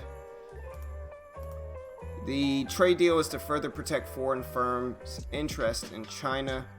And again, U.S. will follow through on the promise to cancel tariffs on a phased basis. China's vice commerce minister agreement is consistent with China's goal of reform.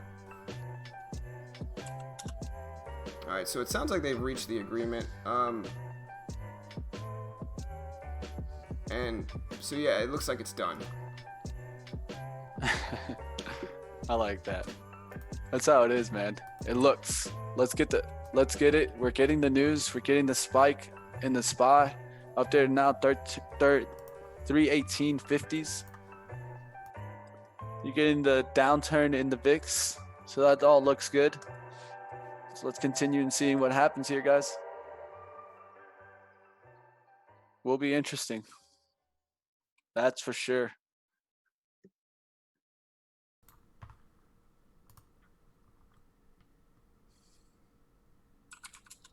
How the big boys doing? Big boys are ripping, guys.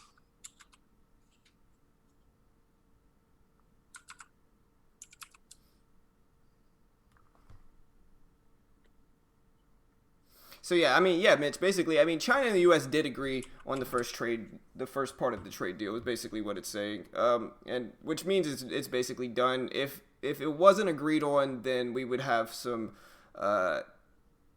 differing answers by one of the parties at least. One party would say no, it's not done. The other one would say it is. So the fact that both of them are saying yes, the phase one deal is done, is pretty good sign, I think. I think I'll just you guys make your decision. I'm just gonna keep my comments to myself about it.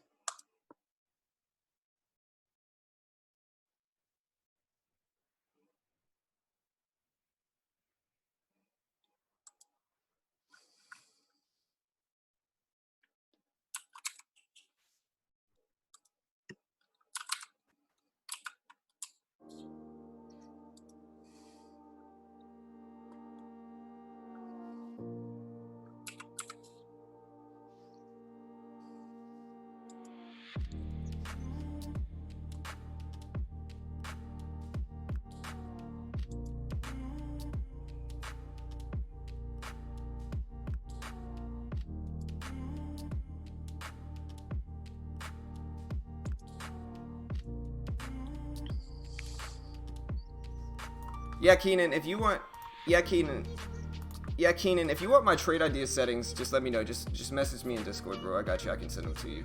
Sorry, guys, I'm kind of muted, trying to listen to see what's going down. But I'll continue to update you guys as I hear something.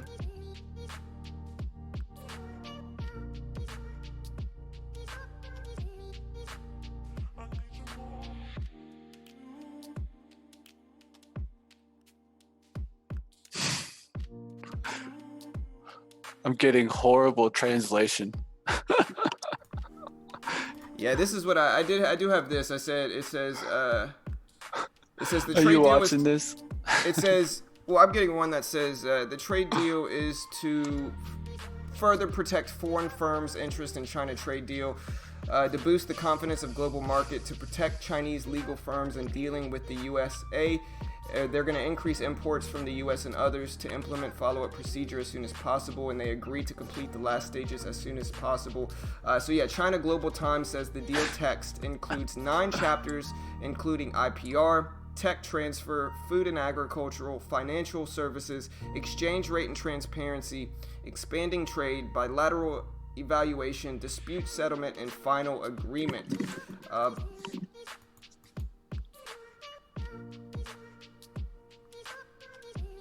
So that's what I have now. We'll see what, like I said, I'll continue to update you all on that. I still don't know if it's actually set to be signed yet, or if it's actually signed yet. We're still waiting. You know what I'm watching, John? I'm watching Trump's Twitter. I think he'll announce it right off the back. That boy's Twitter? sitting on tweet right now. Hey, appreciate the sub. That boy has his phone out right now. He's ready to put it. He's ready, man. I think it's the first one to report it that I'm going to believe. It's going to be his Twitter. So I'm going to wait. Yeah, for sure. As soon as I see that Twitter go, we got it, guys. I'll be like, yes. Until then, I'll find out.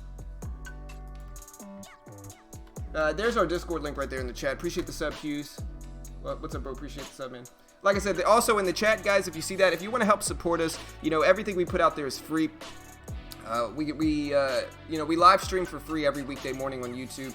We day trade the open for free. We're not experts or gurus here. We just kind of teach people what we've learned along the way, and our goal is to be a free resource and community. If you look in the chat, if you really want to help support us, guys, you can be a Patreon of ours, and you can help support our channel. You don't feel obligated to, but if you appreciate the free content and the free resource and community that we put out there for traders, go be a Patreon of ours. There's the link in the chat if you want to check that out.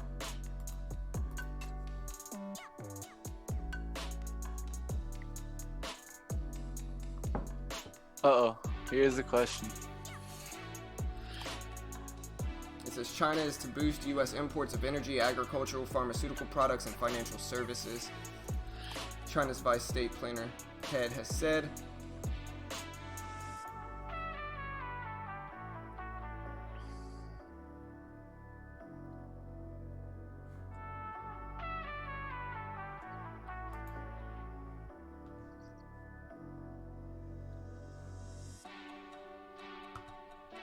Okay, we're getting a big question right now. Big question by Ruers.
All right, so we are breaking this. This is being broken right now. So it says, when asked if China can confirm the USD $50 billion of agricultural purchases and will tariffs be reduced, referencing WS, replies with, says that canceling tariffs is core to China's concerns. As market expand, will increase imports of products. All right, like I said, I'm keeping you guys updated. I'm gonna mute myself again. If you guys don't hear me talk, it's just solely because I'm It says, oh wait, we are getting something else. It says U.S. will step up waivers of Chinese products, China's vice finance minister says. And like I said, I'll keep updating you guys when I hear this.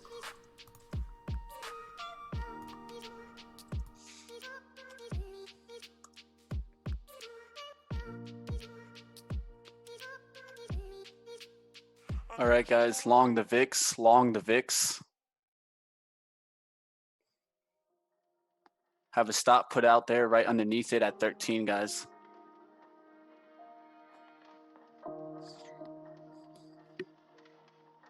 Looking to see if I get a spike in the VIX here. I'm in VIXY.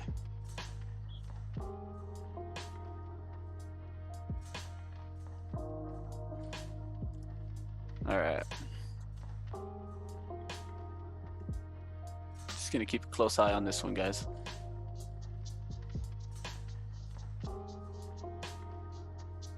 Taking a feeler trade to feel out the market, and then I'll get bigger as I can find the trend. It does say, quote, China has decided to cancel tariffs scheduled for Sunday, China's vice finance minister has said. Like I said, I'm going to keep updating you all. I'm having fun. I like the flip. There's a flip down. AMD just went all the way up, all the way down. This is why I was talking about pre-market, guys. Be careful with flips. I didn't want to overreact, so.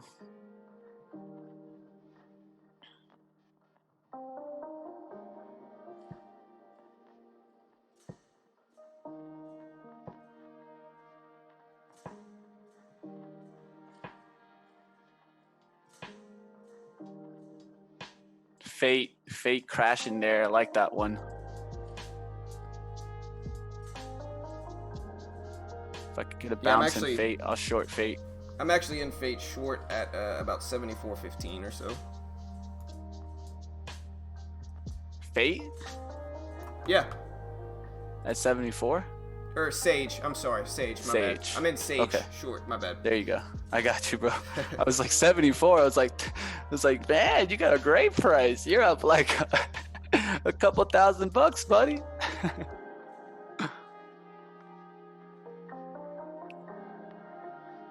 want to bounce here to 19 here on Fate, and I'll take a short off of 1916.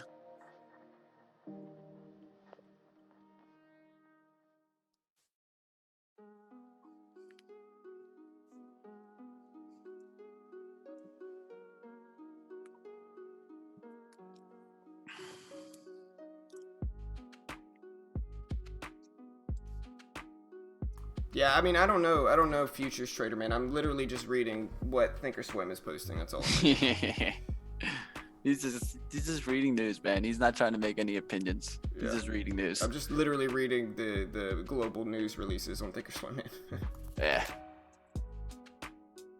I think what we got kind of is a small time deal. So I'm not sure if it's gonna really make the market move as much as we all think it is. So let's just see.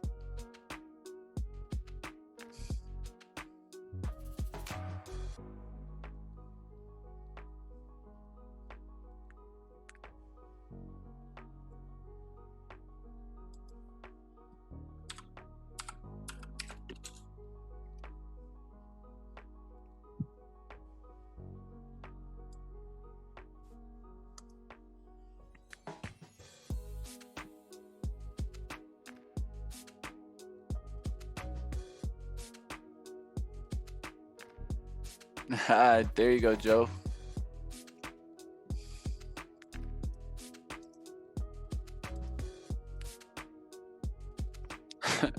And I like how the Judicial Committee comes out with, oh, let's push on the articles of impeachment news. Politics is funny, guys. Politics is funny to say the least. Honestly, bro, politics makes people so emotional, bro. It makes me laugh. It's getting me to the point where I just laugh. Like I don't even try to like judge it. I just laugh. Yeah, exactly. Like people, like, do you realize, like, getting emotional, like, about politics, man? It's just like they don't understand. Like that has to ruin your quality of life. Like just like investing so much of your time caring about politics, like caring about whether our president is good or bad, like caring about any of this stuff. Like who cares, man? Like honestly, it's to the point now where it's like I said, I've said my position before. Like politics, it wraps people in. The gullible people get super invested in politics, super invested on both sides, not just one side, both sides. So this is exactly what I thought we would get. China says they agreed to U.S. trade deal in text, indicates next step is signing. Still no signatures. What is going on with this? This is exactly what I thought we would get. Yeah, we agree we signed, guys, but we haven't signed. This is how the news goes nowadays. Yeah. Bunch of fluff on both sides. Yeah. I mean, people are probably front loading on a lot of this news and then being like, oh, it's signed, you know? I mean, 100%. That's why I try to tell people, don't overreact to the first move. Look for the pullback. Then look at the volume. After the first wave of panic, you need to see the volume. The volume will tell you the story. Not the price point, not the chart. It's the volume. You need to see the big buyers, the institutional ones trying to make a move, not your retail trader throwing in there 200 shares because he's trying to jump on the news. You need to see the agos take over. Those are the first ones that take the SPY up. Then the smart traders, the institutional traders, see the agos take the stock, right? Then they're looking for the pullback buy. If they're going to buy, they're going to look for a pullback. They're not just going to jump in there at the top when the agos are pushing the price. Yeah, I took Sage. I got out for like a $40 loss. Small loss though. I'm down like $63. It doesn't look like a bad fade. Maybe I got in a little bit early on it. But oh wait, can anybody hear me? Yeah, you can. Okay, good. Point is, I took it. Maybe I'll jump back into it. Like I said, $63 is small, and I'm trying to take bigger size today. And so, wish me luck, team. I don't mind. Let me see. Maybe I got scared out of this one. Hey guys, this is just a joke, but I think Trump forgot his Twitter password. Yeah. He's right now like hitting up Twitter like, yo, I forgot password. Yeah, send it to my email. Donald Trump, I am the president.com. Austin Powers would take 1 billion shares. That is true, Todd. I'm betraying Austin Powers, man. That is very true, bro. I should just do it. I should just jump in. Yeah, Joe. Yeah, when you see 200 shares, that's probably going to be a retail trader. When you see 100 shares, that's probably Aggo. Yeah. It could still be retail, but that's usually what Agos buy. They buy in 100 lots. Yeah. All right, guys. So if you guys don't know already, I've already stated it, but I'm still in here, VIXY. What I have is a 13-14 entry, a little bit higher of what I wanted. I want to add, but I'm looking for the 13 to hold here. If it makes a dip here to 1305s and holds 1305, swings back up through 1310, might hit the ad and hold still towards that 13.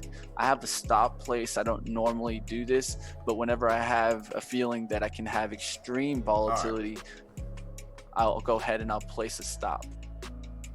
My bad. All right, guys. So I actually have a summary of everything that just went down, and I'm about to read it right now. So, basically, what we're getting here is that this is the trade summary.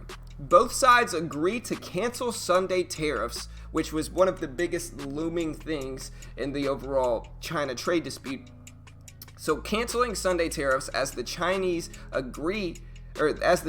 address got underway, a risk-on movement was seen across major assets. Equity voices were bid, the greenback firmed, and havens were offered. With the Chinese Vice Commerce Minister saying negotiations achieved major progress and agreed on the context of the deal. The minister said the U.S. will follow through on its promise to cancel tariffs on a phased basis and that China would increase its imports from China, namely energy, agricultural, pharmaceutical products, and financial services. Note that no agreement has been made on the agricultural purchases figure yet. Furthermore, it was announced that China would cancel, note, not delay, its planned tariffs to take effect on Sunday, where both sides agreed not to impose the Sunday tariffs. Note, nothing was mentioned on previous rollbacks or any, quote, goodwill or, quote, token-style reductions from either side. China said no details on agricultural purchases are ready yet, and subsequently stated that they are to import more wheat and corn after the deal. Imports from U.S. farm products will not create a shock to the domestic industry. And yeah, that's basically it for now. So point is, they agree. Not signed yet, but they do agree. Same thing we had yesterday, guys. Nothing new.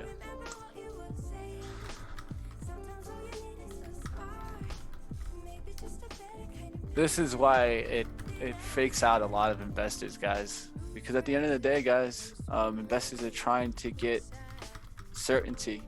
I think what we get here, guys, is just leaning towards the right side, the side that we wanted to see, the bullish breakout, but no signed deal actually. And so I think that's what we'll continue waiting to see. Yep. So it pretty much reiterates what we got yesterday. Yep. And so that's, to me, that's not really new news. That's just reiteration of what we were given by Bloomberg. Well, it's a little bit better, but it's definitely not the full signed trade deal. It's basically them saying, like, the big thing here is that China actually agreed on it as well. A lot of times Trump and our side will say, oh yeah, things have been worked out, things have been agreed upon, but then China will come back and say, no, that's not true. Or vice versa, China will say, yeah, things are agreed on, and then Trump will come back and be like, no, that's not true. And so in this instance, it's a little bit better. They're saying both of them agree on the context of the deal, but nothing is actually set in stone. The big thing here, and the more relevant thing, is that they're actually canceling the tariffs, which is a huge step. It means that they're actually, they are actually confident enough in this deal being signed that they're going to cancel the tariffs. And I promise you, if they were not confident in this, they would not cancel those tariffs on both sides. And so that is showing some type of progress with this for sure, but it's not the set in stone signed deal yet. And so that's kind of what I take from it. But they are canceling tariffs, which again is a huge step forward, and it actually shows that they think this deal is going to get made.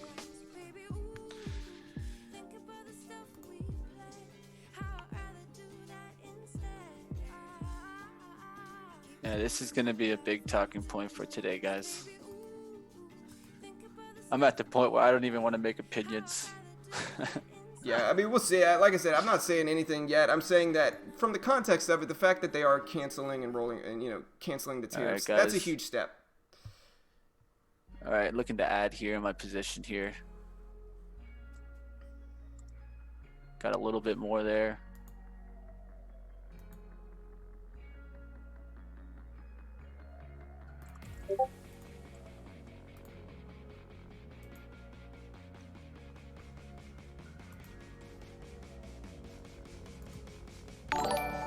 I'm gonna wait to see my price get broken now. 13.10s. Anything underneath 13.98 is gonna pull me out immediately.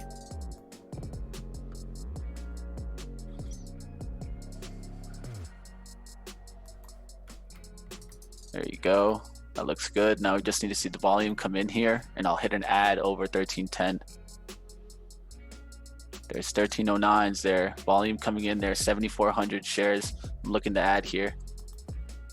Hit the add there. Gonna hold the rest towards 13. And remember, guys, hit that subscribe button if y'all haven't already. We do this live for free every weekday morning on YouTube. All right, guys, this is a scout play. 1320s will be the first profit there. I'm gonna put out 1318s to take some profit there. Kevin, yeah, man. Listen, bro. You can say we can always promote TradeNet, and TradeNet's great. You can promote them, but no promoting other rooms aside from them. You know, like I said, I love TradeNet. I work with TradeNet. Shout out to them. But if you're gonna mention another name, I gotta delete that, brother. Like I said, though, if anybody wants to use the same platform as us, I'll post this link. There's a lot of benefits to using them. Specifically, that day traders can get started for extremely cheap. You know, one of the biggest problems with, you know, new traders getting started in the market is that, you know, you can't day trade with no PDT rule, and if you do, you need over 25,000. You're risking a lot. Most new traders are going to lose their first account. You know, there's a lot of issues with new traders getting started. Mostly, it's extremely expensive, and it's ridiculously and unnecessarily expensive. Tefs and TradeNet is the one that is one of the ways that you can actually get around. Looking to sell some here into this pop here.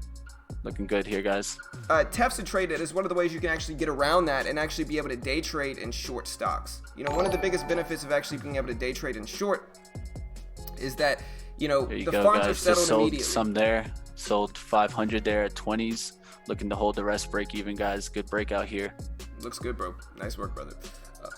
But yeah, so one of the biggest benefits is that new traders can get started and day trade stocks, and they can also short stocks, which is a huge benefit of using them. Most of the time, new traders can't short because they need a margin account, and with Tefs and TradeNet, you can short anything that's actually tradable on there. There's no PDT rule. It comes with a trading course, access to their chat room, and a demo account, and it just saves new traders money because instead of risking thousands of dollars, you know, the base package is $3.99 through my link. It's also a great way to help support our channel, and you can actually day trade short stocks, and I think it just makes sense. And so there's the link if you want to check them out. A great way to help support our channel as well. Of course, we're biased in that regard because we post referral links for them. But again, I think it's just one of the cheapest ways that new traders can get started in the market.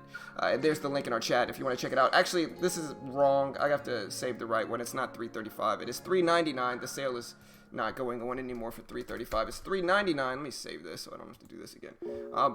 But yeah, I'll repost the link. My bad, team. But yeah, great way to help support our channel. Like I said, comes with a paper account, a demo account to trade with, access to their chat room, a day trading course. Plus, you get to apply, and almost everybody's approved for the funded account. And so there's the link.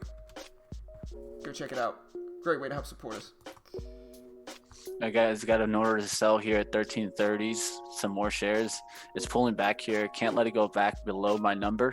So 1309s. 1309s is my number. Don't want to let 1308s roll through. We'll let it drive here. Try to get up there to 1330s. Take some profit at 1330s there. And then from there on, we'll look for pre-market lows, which are up there to 37s and 40s. All right, so I do have some more breaking news here. So when asked who would sign a US-China deal and where this would be done, China's trade team replies, both sides are currently discussing these details. U.S. President Trump tweet, there you go, bitch, that U.S. has agreed a phase 1 deal with China, and December 15th tariffs will not go forward.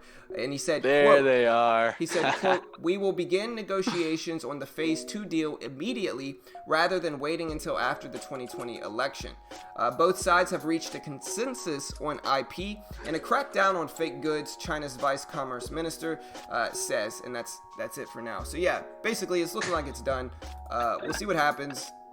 This guy and his tweets. I told you guys, pay attention to that Twitter account. Yeah, man.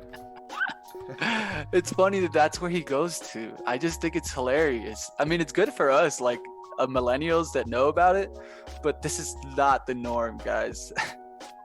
But the president, it's almost like he doesn't even go to the chief of staff or like all the major news. He's just like, you know what? I like Twitter more, guys. I don't like you guys. Yeah, for sure. All right, guys. Todd says, "Hey guys, here. All right. Look, I'm about to get out of half of my position here in Sage. Still holding 30 shares. Not a bad little win there. I'm just gonna let the rest work. Yeah. So technically, I'm not technically, CFDs are illegal if you have your own account in the U.S. TradeNet actually gets you around that. Technically, it's an educational package. but you're partnering with them, and that's how you can trade it. So it's not your account, and so for that reason it's legal. It's a loophole, I guess you could say. All right, guys, I'm just gonna take 200 off there, secure ourselves a great win, and then from here on out, let the trade work. Yeah, there's a slight delay in the stream because for trade ideas we have to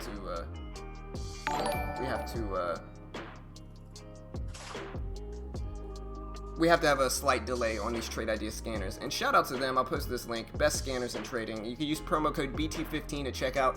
Get 15% off trade ideas. And here's that link I'll post.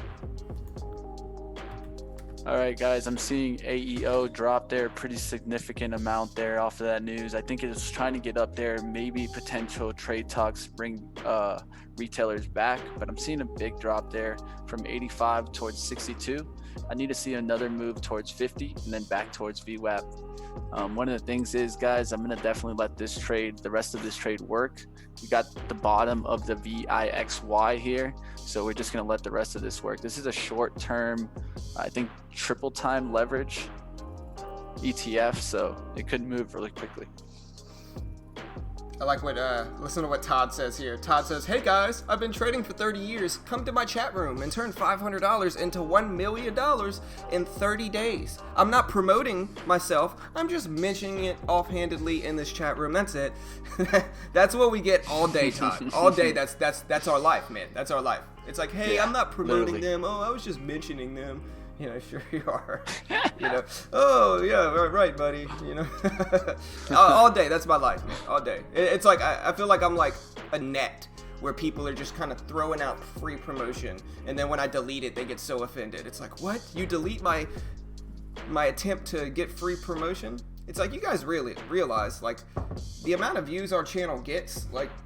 We could charge people a ton for promotion, so you try to slip it by us. Most of the time, I'll give it to you for free if you ask me first. You know, if you ask me first. If you don't ask me, you're gonna get banned for life.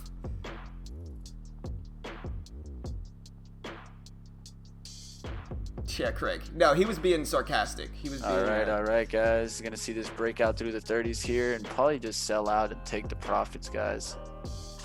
Here you go, 32s. Let's see the momentum push here. If we can get a push above 35s here. There's 30s.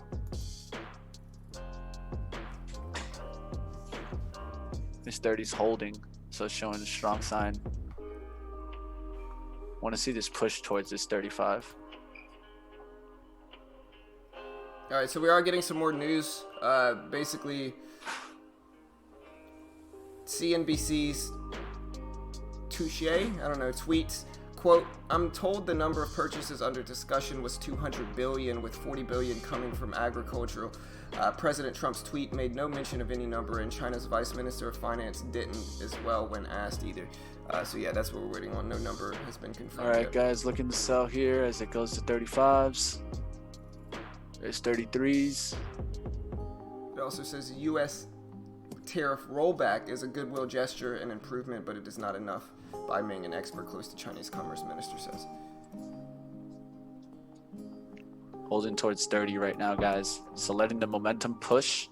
One of the things is when I decide right now, I've already made that decision. I don't want to let it drop through 1330s. So looking for the momentum. Let it keep pushing shares. If I see under 30, just sell out. Pushing. See if we can get above 35 here. Come to my basement and turn 1 penny into $1 trillion. There's 35s. My man. 1 trillion. I like it. Sounds legit. All right, we're not gonna let this pull back to the VWAP. So like I said, guys, 1330s for me. I'll step right out. I'll take the profit. Nice home run. There's 37s. We got momentum pushed. That's what helps us, guys.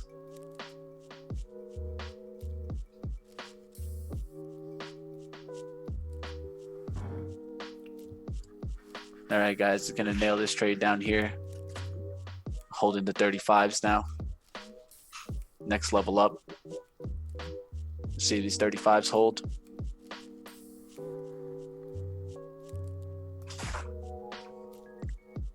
There you go, 38s. Lovely move here for Sage. I'm up in Sage itself on the day. I'm up $31 left, but I'm up about, let's see, I guess I'll take another half off here, and then now I'm just holding 15 shares left. Just closed it. Not a bad trade at all there, guys. Getting about almost 25 cents there.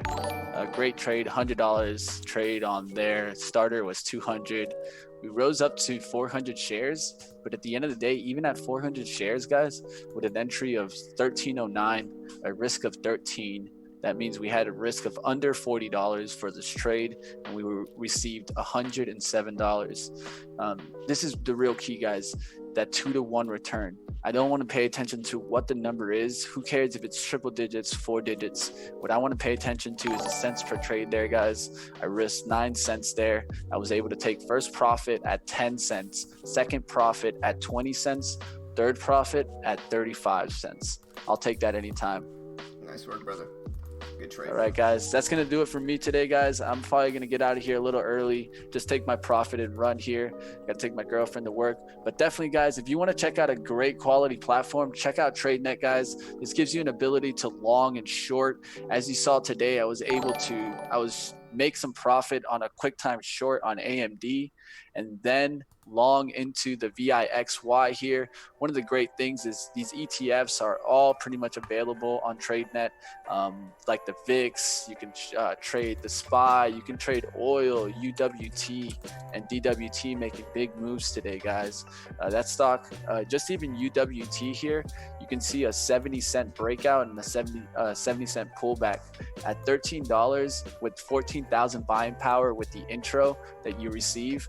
You can trade this up to even 1,000 shares. So definitely check out TradeNet, guys. Gives you low commissions, kind of a package program where you can actually learn from a course that's provided to you, and also access to their chat room. So definitely check it out, guys. It's all available for you guys. Just check it out.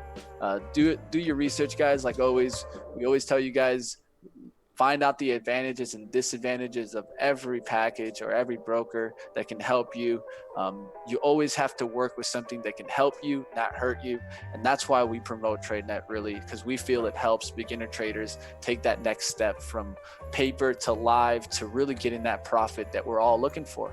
Yeah, exactly. It's one of the cheaper ways that new traders can get started. And to be fair, I think most traders are going to lose their TEFS account as well. I think most new traders are just going to lose. I know nobody wants to hear that. And I think that the benefit of using TEFS and TradeNet is that you can eliminate some of that risk. You know, a lot of times what happens as a new trader, right? You save up thousands of dollars. You get super excited. You deposit thousands into a discount platform. And let's be real here, most of the time you're just going to lose all of that. I hate to be honest, but that's what it is. And so you're going to be down thousands of dollars as a new trader, right? A much cheaper way is to go the TradeNet TEFS route. You get a funded account with 14,000 in buying power, no PDT rule, and again, it's just much cheaper. You can actually short stocks as well. You can short IPOs, ETFs, and there's just a lot of benefits to doing it. It comes with a course, day trading chat room access, and a demo account as well. So that bundle being $400 or less, it just makes sense, guys. Of course, we're biased, but it just makes sense, I think. And it's one of the cheaper ways that new traders can trade. All right, guys, I'll get out of here. I'll see you guys on next week, guys. Hey, look forward. I got a special announcement coming out Sunday, guys. Look forward for a special announcement on Sunday. Don't miss out on our videos, guys. We put out videos every weekend. Check out our announcement on Sunday. It's going to be big. You guys will enjoy it. Yep. And it's going to be great going into the next year. Just a hint, it's kind of a view for the next year. Going to be building with you guys. Beginner trading is really all about the beginner trader, not the expert. And that's really what we're here for, guys, really building on the beginner. You guys have a great one. I'll see you guys on Monday. And later, bro. Like I said, guys, don't miss out that video Sunday. Yeah. Later, brother. But yeah, you know, we're just a free resource and community here, team. That's all we really try to be. We just try to be a place for new traders to get together, talk about stocks, learn. We're not experts or gurus here. Some people are going to hate regardless. Most of the time they hate because they didn't do what we did here. And they're just, you know, insecurity pops its ugly head out. But yeah, team, I mean, we'll try to take some swings today. It should be fun. I am going to be taking some swings. I have built this account up. As you can see, my profit is around $1,300 in profit in this account. You can see my account balance here, and we'll see what we get. It should be a fun day. I'm still holding a little bit of Sage, but right now I'm looking at Roku. We're going to see what else we can find. And again, I am going to be trading a little bit larger today. I'm only down 20 bucks already, so it's kind of insignificant for me. Looking at AMD here, if AMD pops up, I'll consider shorting that one as well. Really, it just depends on what the SPY does here, and I'm trying to give Sage a little bit of time in case we get a much larger breakdown. But if you see any fades or rejections, let me know. I'm still kind of on the hunt for them. And yeah, should be fun. I'm also looking at Cron, and the reason I like Cron is because the previous closing price is right above it. And so if I can scale into this one and it holds underneath, it looks a lot better and a lot more favorable for me. And so I'm looking at Cron, but we do need a pop up there for me to short it. Same kind of thing with CGC and AMD. We need a bounce up, and that's what we're waiting for. A few that I haven't watched today that I usually trade: Tesla, Netflix. Gonna wait for some of those moves. What kind of music you guys want to listen to? We can have, I got some jazz we can throw on. Help me calm down a little bit.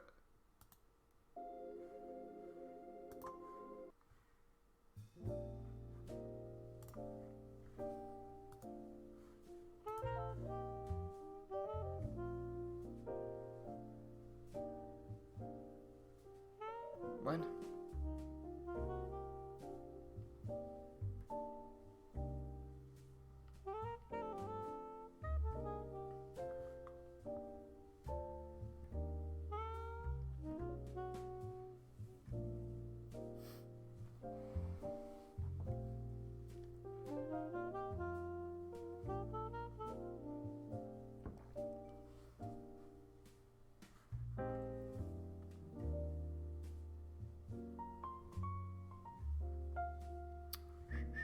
Now, with SAGE, I could add to it. We'll see. I'm going to wait, I think. I'm just looking for some bounces back up. I don't mind adding necessarily to it. SAGE, if we do get that bounce. Kind of a break-even day so far. Not really too much action at this point. We are getting a bounce at the low of the day, so I'm not going to add to it until it really moves up here. I am looking at AMD though. I like all the resistance above AMD here, so I may start to kind of slowly, scale into AMD with small size here, with a main price target of around that 42.29 level is where I'm looking to get into my full position. I do think AMD is following the overall market pretty well here, and so if the market moves up, we could get an adding opportunity here for it. Hey, nice, Dean. Appreciate that. Alright, so here we do get a move immediately up here for AMD. I'm going to start scaling into this one and take a swing here. Again, though, we got to be careful because AMD is kind of following the overall market, so to speak. And so I'm in with 300 shares. Going to scale into this one, take a little bit swing. I don't mind getting in with 1,000 shares of AMD if we can, because again, I'm trying to trade some bigger size here today. That's what I'm trying to do. That's my goal. We also have Sage here. I'm in with 15 shares. And so I don't mind adding to this one as it bounces up either for Sage. Ooh, I just added way too early in it. But I'm in with 30 shares of Sage. Like I said, I don't mind taking some swings today.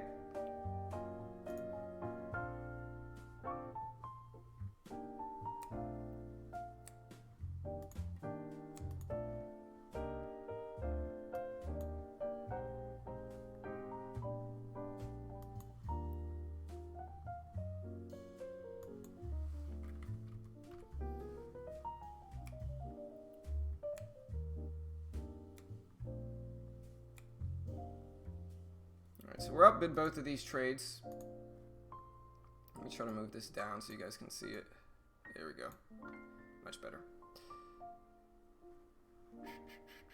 Yeah, with AMD, we're looking for a move down to that 41.75 level. Ideally, if we can get that, I'll be much happier with it. But I do think it's following the market to a certain extent, and I got to be wary of that as well. But it's not looking horrible. I'll say that. Yeah, I like jazz for trading too. It's just really calming music. Kind of helps you calm down some. Sage here as well, just moved right back down. I'm up slightly in it, but we're going to give it some time here. I think AMD's probably following the market to a certain extent here.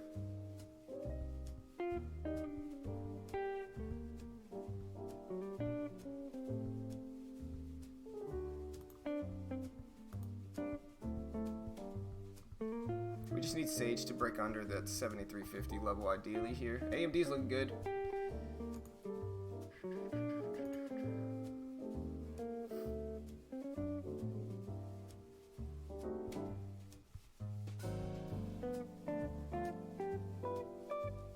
Go ahead and take half off there with AMD.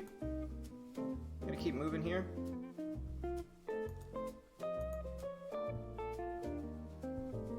Beautiful moves on AMD so far.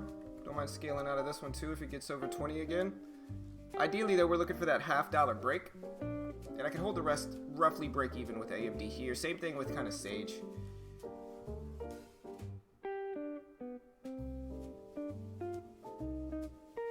I think Sage has that previous closing price underneath it, which makes it a little bit worse, but... What's up, chat? I think technically you're applying for it, Sid, and I think most people are approved. I think almost everybody's approved, really. And I think if you're not approved, you can get a refund, but it's best to reach out to them and ask them because I'm not them. And so, you know, from what I know, I think you can get a refund all the way up until you make the first trade on the funded account. And so by that logic, you can get a refund. You know, if you don't get approved, you can get a refund. But again, best to reach out to them. I'm not 100% sure, and so I think it's best to reach out to them and ask them. Alright, so we are getting some moves here for AMD. Lovely. We'll see if we get that break underneath here.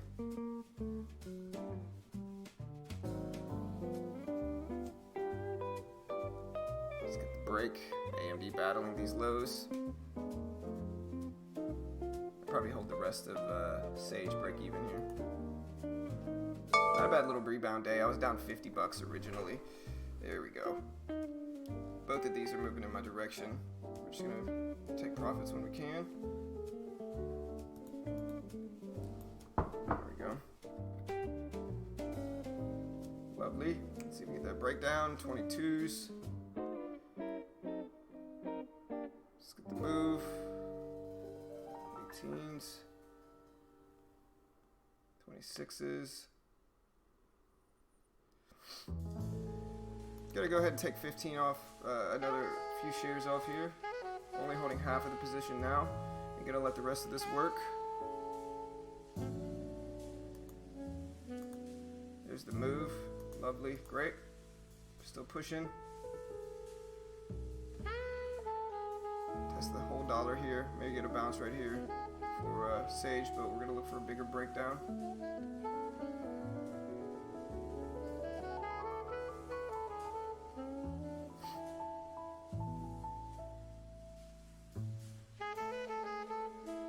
Nice. More of a breakdown. Now we can look for that whole dollar to hold as resistance. Maybe we'll get a nice little flush here for it. Still waiting for AMD to crack the whole dollar level there. No rush for it. Still dropping here with Sage. We can get over $20 in profit on this last little bit. I'll be happy with that.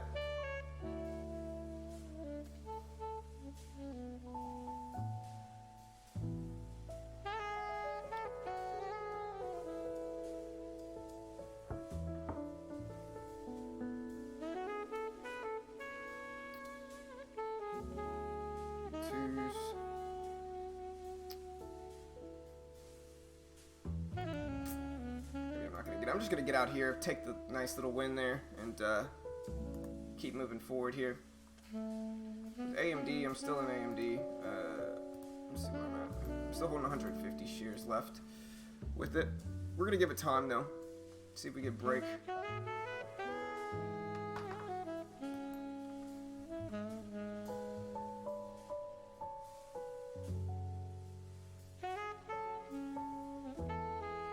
Doesn't want to break here for AMD, unfortunately. I can pull up AMD here. So me, it's just about whether I want to take some profits here just in case it bounces again, which is possible for sure. I'm going to go ahead and take half off and then just let the rest work. Look for something else to get into. Not a bad little rebound on the day. I mean, I was down $50. This is my P&L for the day. I've been surprisingly accurate today. And we're just going to let this last 75 shares work. See if we get the breakdown down to maybe like 41.85, 41.75 maybe. And as I say that, of course, we get the breakdown now. It's okay though.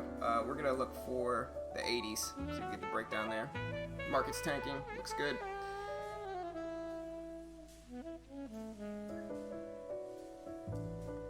I'm gonna get out of here. I'm not gonna be greedy with the last little bit.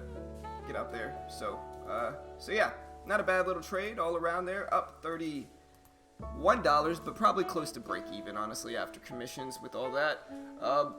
So yeah, we're gonna see what else we can find today. I'm not hanging it up yet. I'll probably keep it going a little bit longer. We've had a volatile day in the market, and I'm gonna try to end green a little bit more today if we can. We'll see what happens here. Two nice little green trades back to back.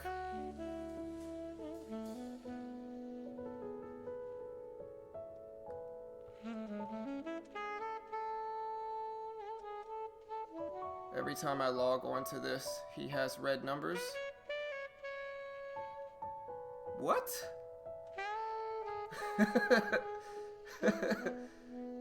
Are my numbers red, man? I mean, I think I'm green almost every single day, right? I mean, my account's in the profit. So, like, people might try to hate, but, like, regardless of anything, you know, my account's over $1,300 in profit, man. Like, don't be desperate, bro. Come on now, man. Like, don't be insecure, you know? I know what I'm doing here. I know you never did it, and, you know, you probably haven't accomplished much in life. And so me doing anything makes you insecure. And I guess I should take it as a compliment, bro. But at least if you're gonna hate, at least state facts, you know? Because coming in here and saying, every time I come in here, he has red numbers on a green day. Like I said, man, it just seems a little desperate, bro. It just seems a little desperate, man. I know, a little insecurity will get you, brother. I get it, man. You know, just a little tip, though. Hating on somebody, taking time out of your life to hate on people, number one, shows insecurity, bro. It shows insecurity, man. That's the first thing. Number two, you're never going to accomplish anything, man, if you spend all your time looking for people to criticize. You know what I mean? You're just not. It is what it is, man. You know? I wish you well, brother. I wish you well. Yeah. No, like I said, I gotta laugh at him a little bit. It's funny. Like I said, I'm sorry, brother. I'm sorry. You know, I'm sorry I make you insecure, man. Is really what it is. We'll see what else we can find today.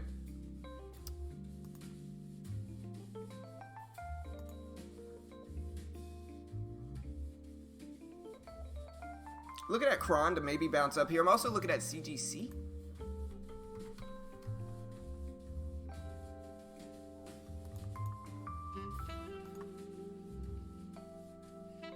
Maybe red is his favorite color. Is mine? Yeah, man, maybe so. You know, if you're talking about me, I mean, like I said, you guys watch me every day. For the people that are here, watch me every day. Most of the time, I end green. No. Like, I think if you go back and watch the stream, even the trades I'm only getting in on stream, if you go back and watch every stream, I will say I think a majority of my trades are green. No, I think that's true. A lot of the time, you know, especially the last few weeks, I've been doing really well. So, you know, maybe red's a good color. I don't know.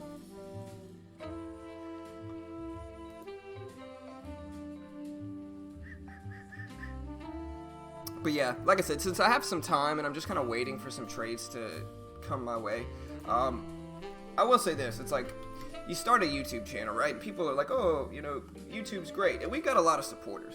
But it's like, you trade small. People make fun of you. When you first start out, and, you know, when I live stream and I'm very open about not being an expert, I'm very open about not being expert. I'm not a guru. I'm not any of that stuff. We're just a free resource and community. But if you lose, people will say, oh, you lose, you suck. And then when you start winning, they'll say, oh, your share size is too small. And then when you raise your share size, they'll say, oh, you're going to lose your account. You're trading too big.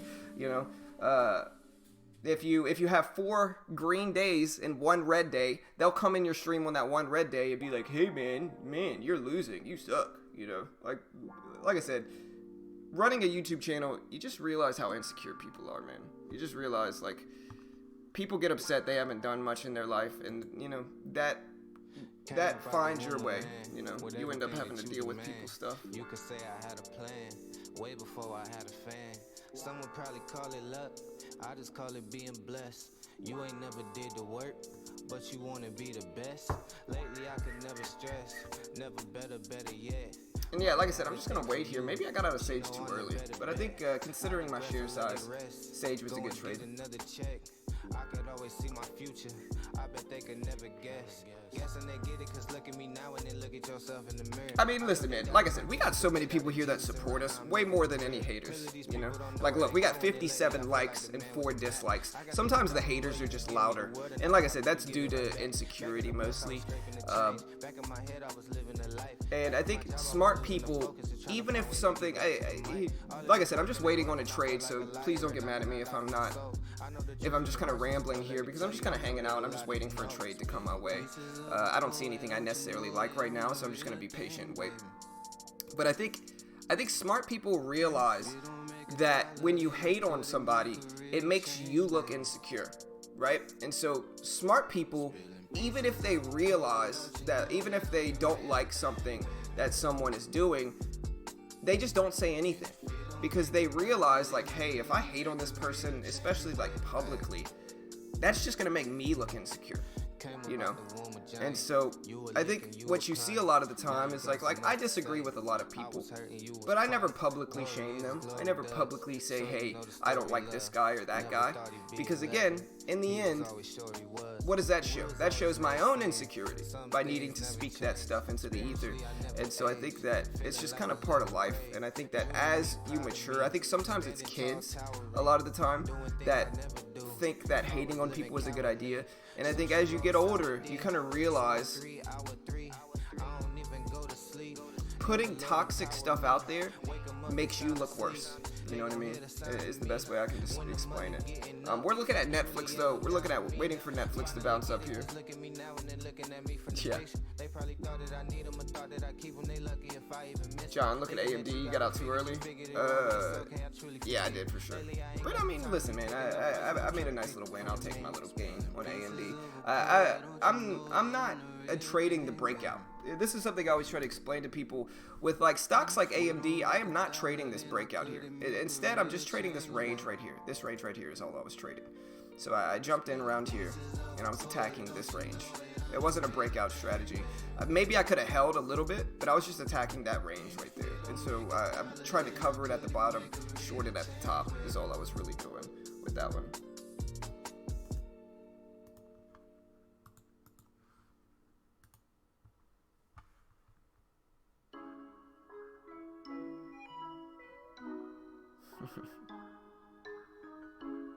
Right. Yeah. If you don't have haters, you might be failing. Hating is losing it. Hating is a losing investment. Exactly. Yeah. When you do good, you get haters. Right. That's what I always try to tell people. When you do something cool, when you do something great, you get two things. You get copycats and you get haters, because haters aren't going to acknowledge insignificant stuff, you know. And so success breeds insecurity. And so, you know, like I said, you do good, you're going to get haters. I should take it as a compliment. Warrock says, Duster bad, he got dusted on the stock market. God bless him, may he find positivity. All we got time to do is win, win, win. That's right. Yes, sir. Let's get money. That's right. And like I said, man, I'm at the point now where people used to be like, John, you suck as a trader. John, you suck. You know, you're always losing. The problem with saying that now is that I have a consistent track record in you can see my account balance every day. Like, I'm not one of these people that hides his account balance. I'm not. You know, I'm not one of those people that covers his account balance and just says, oh, I got into this trade yesterday and I made such and such money. It's like, nah, man, you can watch my account balance go up or down. And it's been going up pretty consistently for the last few months. And so, like I said, I'm at around $1,300 in profit, trading with the small sizing that I am doing. And so in the end, you know, you can act like I'm losing or act like I'm always red, but I think my account balance growth can kind of disprove that. And so, you know, it's going to be an uphill battle trying to convince people that I'm a losing trader when my account's growing up, you know.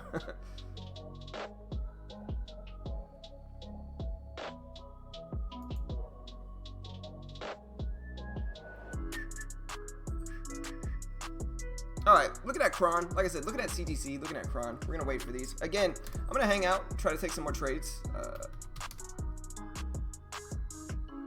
right now I'm torn between CGC and Cron. If CGC can move up about another 15 cents, I'll take it.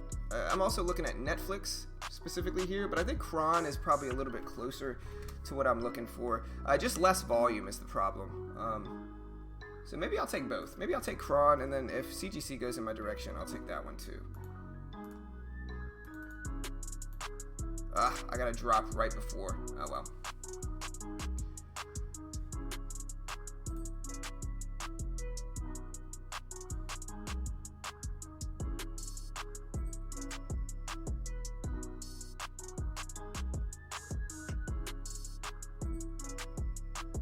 Alright, there we go. We did get a drop in Cron. A big thing I respect about you guys is I don't see you trade setups that aren't yours. Yeah, 100%, man. Most of the strategies that we're using, like the VWAP fade has been around for a few years. But Mitch and I have actually been the ones that put the strategy out there and refined the strategy to be a profitable one. You know, Mitch and I are actually the ones that put it out there. If you see anybody else teaching a VWAP fade in present day, they almost certainly copied it from us. And you know, it's one of those things where we have made it, we have our own way of trading it. You know, we have built a system that helps us profit from it, and it's a system that we use on a daily basis. You know, so like the VWAP bounce and the VWAP fade are mostly strategies that, I'm not saying we invented those strategies, because we didn't, but they're strategies that we did refine in order to make them more profitable and have more favorable risk reward levels overall, and that is something that we did do. Is there any way to avoid the PDT rule, or is it 25,000 regardless to play the game day? So we use, there's different ways to avoid it. They all have their pros and cons. The way I avoid it is I use a platform called TAFs and TradeNet, and technically it's an educational package, but once you pay for the package, you get to apply to partner with them. And like I said earlier, almost everybody's approved, and if you're not approved, I'm pretty sure you can get a refund. And so like the base package is $3.99. It comes with a trading course, access to their chat room, and a demo account.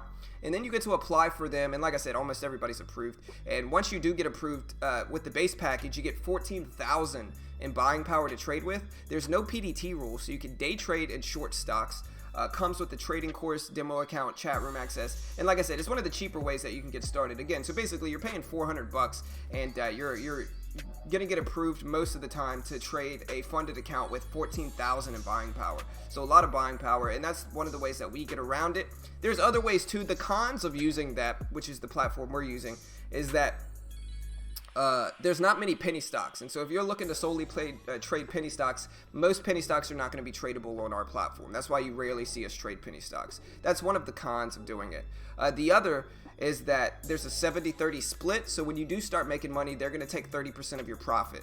But again, I mean, they're giving you all that buying power, so there's pros and cons to doing it. And of course, I post referral links for them, so I'm biased towards them, obviously. So like, do your research.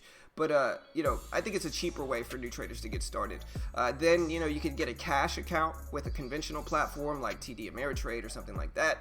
And the issue with that is that you're going to have to still follow the T2 rule. The transaction plus 2 days is what the T2 rule stands for. And that basically means that after every trade you get into, you're going to have to wait 2 days for your funds to be settled back into your account. And so say you have $1,000 and you spend $800 in equity on one trade, you're on average going to have to wait 2 days after that transaction to get that $800 settled back into your account to use it. And so you're still basically going to have to follow the equivalent of the PDT rule, even if you use a cash account. And so that's really where it gets you. You can use a cash account, but you need a bigger cash account. Like maybe if you have 10 grand and you're just trading penny stocks, the T2 rule is not going to affect you as much. But, yeah, that's basically you. There's also like peer-to-peer platforms like UStockTrade, where you're just trading with other people on the platform, and so they get around the PDT rule. And there's overseas brokers, there's like CMEG Group, and there's you know, other platforms like that. And so there's multiple different ways. They all have their pros and cons.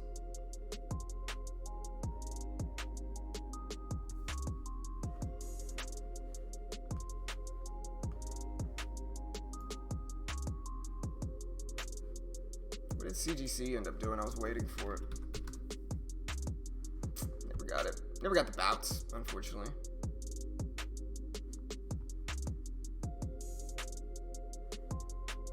looking at Roku here as well. Maybe I'll take a little trade in Roku.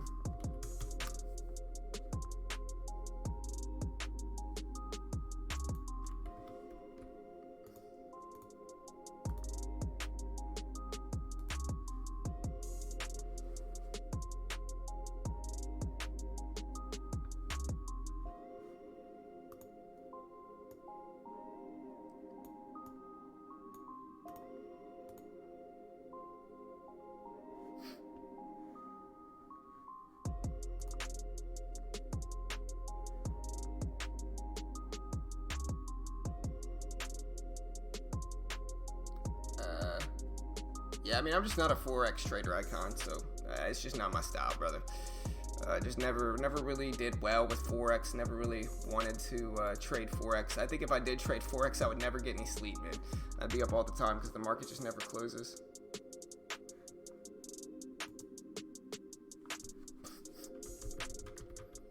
Yeah, see, look, so you see how Duster goes from like one thing to another, right?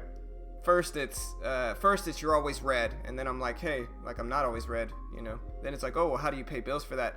I don't, you know. I have multiple Amazon businesses. I'm a real estate agent. I do a ton of different stuff aside from trading. But a more important question, let's have some fun with this. A more important question is, why would you come to a channel called Beginner Trading and then get mad at the guy because he's not a pro or an expert? It makes a ton of sense, bro.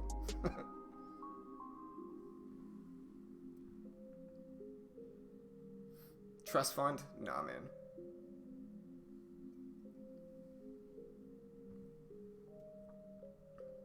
Like I said, Duster, listen, bro. Hating on random people online is not going to make you feel better about your life, brother. It's just not, man. You know what I mean? Hating on randoms is not going to make you feel better, bro. It's just not. I'm sorry. You know?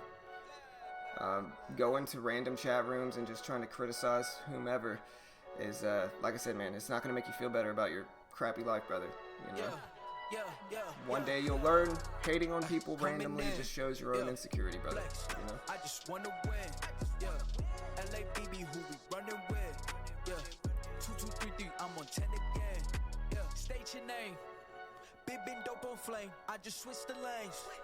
Damn, he did it again. I just flipped the pain. Stripping and dipping in bass. Slab on everything. Swimming, you sinking away, cause I got big racks coming. I put my low racks on it. I ain't skip past losses, I had to get back off it. See the fit lab on it until they whip my coffee. I forgot I was in Roku too. Let's see what Roku happens. I'm in Cron. We'll see if we get the breakdown. This one I'm more trading, hopefully a low of the day crack is what I'm looking for Cron here. Honestly though, I've been pretty accurate today, you know? I've been pretty accurate, I think. Bitch, I'm active. If he never heard of Ben Dope, he just napping. What am I in? No, I'm in CGC, right? No, I'm in Cron.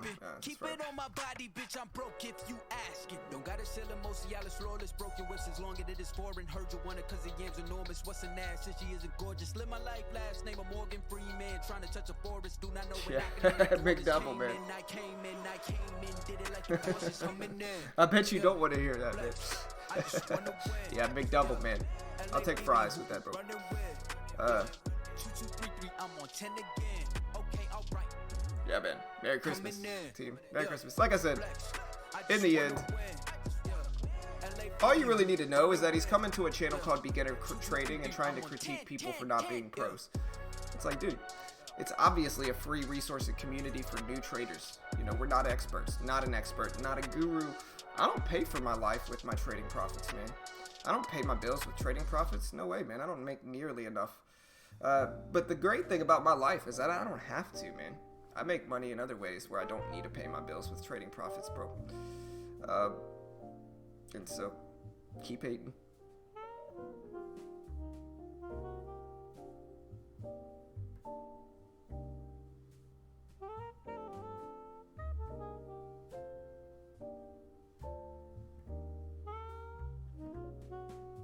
Yeah, I mean, I am a consistently profitable trader, no? Go back and tally how many days I've been green versus red. That doesn't mean I pay my bills with my trading money. That just means that I'm not losing. You know? No?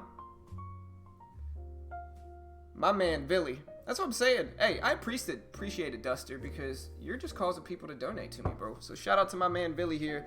Hating when they could be studying. Haters gonna hate, yes, sir. Haters are gonna realize that hating doesn't get them anywhere in life, man. It just shows that they're insecure with their own life and that they need to criticize other people to make themselves feel better. So shout out to my man, Billy. Appreciate the love, bro. Appreciate the support.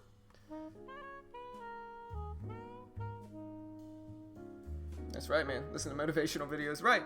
Listen, every hater, like I said, most of the time they're kids. If they're not kids, you got to feel even worse for them. Because they're not smart enough to realize how it makes them seem. Roku breaking down. We'll see what we get.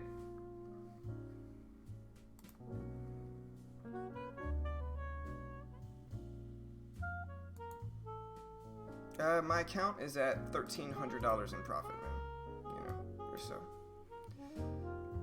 But again, I mean, I'm not an expert, man. I'm not a guru. I'm above. My account balance started at 240K. I'm at 241,277 in profit is what I'm roughly about at right now. So yeah, I mean, technically my account's up, but again, I'm not an expert or a guru or a professional trader, bro. I'm just not, man. I'm just a free resource and community for new traders. So, yeah, man. Like I said, you want to come to a channel called Beginner Trading and criticize people for not being pros? I don't understand what your goal here is, man. I think, like I said, I think it makes you look worse, but, you know, we could talk about it.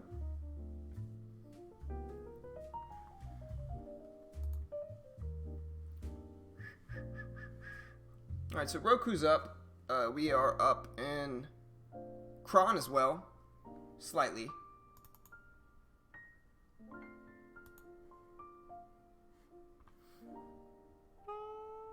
Beautiful breakdown, honestly, in Cron too, with 20 shares. I'll take it. Oh, I'm a girl. Hey, sorry, Billy. I appreciate the love. My bad. People always project their failures. 100%. People are, like I said, that's what you realize. Like, that's what I try to tell people, is that, like, the smart people realize that by hating on somebody, it just makes them look insecure. You know, because, like, let's be real here. Let's delve a little bit deeper into this, right? Why do people hate? You know, why do people hate? They can disagree with something I do, but it shouldn't bother them enough to literally come here and complain and whine and hate. It shouldn't bother them that much. And so why do they do it? They do it because they're insecure about their own failures in life. And it makes them feel better on a short-term basis to criticize and attack other people. Because again, misery loves company. And like, that's the real reason psychologically that it happens. But again, smart people realize that they might disagree with something somebody does. They might say, hey, you know, I disagree with what that person does. But smart people, and you know, they're gonna go do their own thing. They're not gonna let it present themselves by actually like going and hating on those people. They're just gonna ignore it. They're just not gonna watch it if they disagree with it. And so in the end, like I said, Billy's absolutely correct, which is that people just project their own insecurity on you, and it is what it is. Hey, appreciate the multiple donations, Billy. I really appreciate that. Shout out to Billy. I appreciate the love, appreciate the support.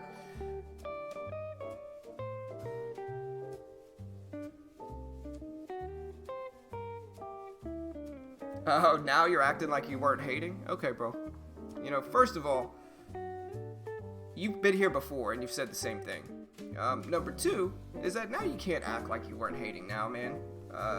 Now it's like, now I'm like, oh, haters are insecure. Now all of a sudden, oh, I'm not hating. I'm not hating. I was just saying stuff. Sure, bro. Beautiful breakdown in Roku. Beautiful breakdown in Cron. We'll see if we get that move.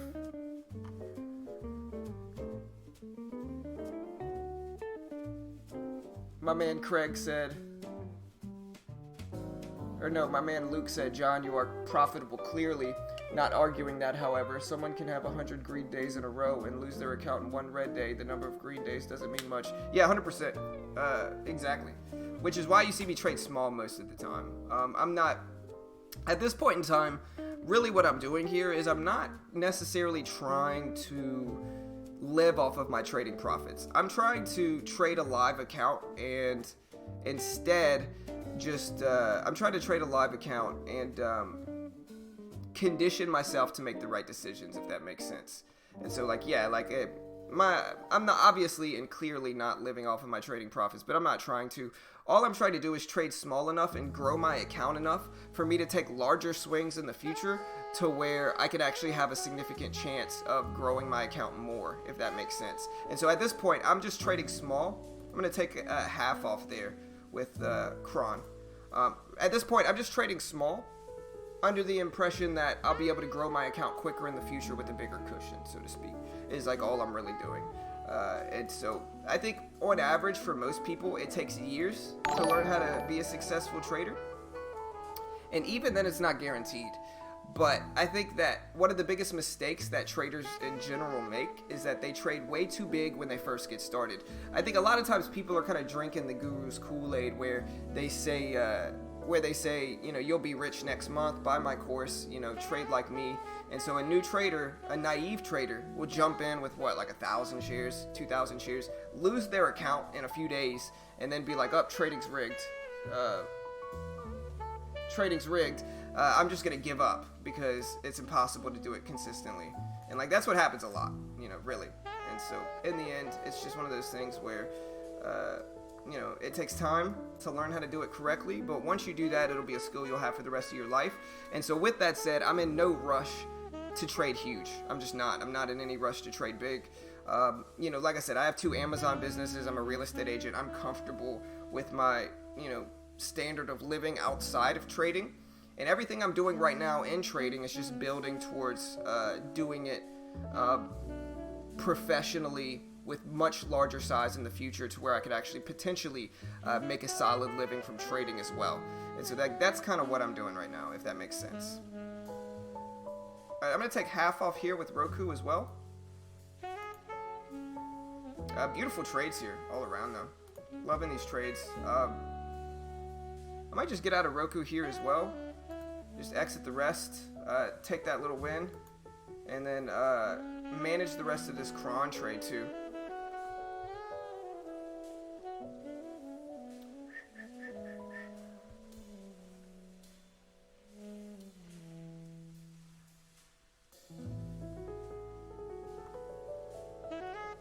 Yeah, I mean, that's what it, like I said, you tell people the truth, they feel stupid sometimes, and it is what it is, you know. Like I said, I think the service that Mitch and I put out there is like a legitimate service. I think we're not selling anything. We're not selling a course. We're not selling a chat room. We're doing it all for free. We're live streaming every day for free. We're not claiming to be experts and gurus, and we're teaching people the stuff that has legitimately helped us along the way. And so I think the trading community appreciates us more than anything, because again, we're not one of those guys that are being like, hey, you know, buy my course or whatever. I'm gonna get out of the rest here with AMD and just take that. But yeah, I mean, look at my P&L on the day, you know. Let's see, 1, 2, 3, 4. I'm running at 80% today. Not bad. I'll take it, you know. Currently up $76 on the day. But again, I still got some room, and we'll see what happens. Will we be sipping on that John Kool-Aid? Yeah, man. But like I said, I mean, clearly, regardless of what sizing I'm using in the market, the strategies that Mitch and I are implementing are obviously good strategies. Like I said, look at my P&L today. Like, look at that. I mean, they're obviously good strategies. Obviously. You know what I mean? And so people can hate all they want, and that's fine. But like, people know our strategies are legit. They know what's up.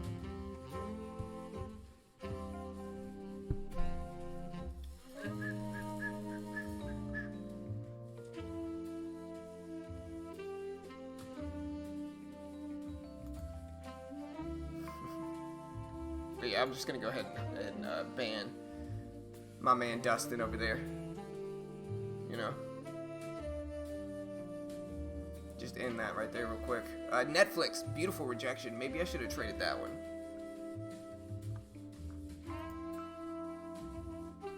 Man, looking at my P&L, I mean, I think all this green Man, it's kind of hurting my eyes. I gotta put on some green blocking glasses really quick, because, you know, all the green in my P&L's hurting my eyes today, team.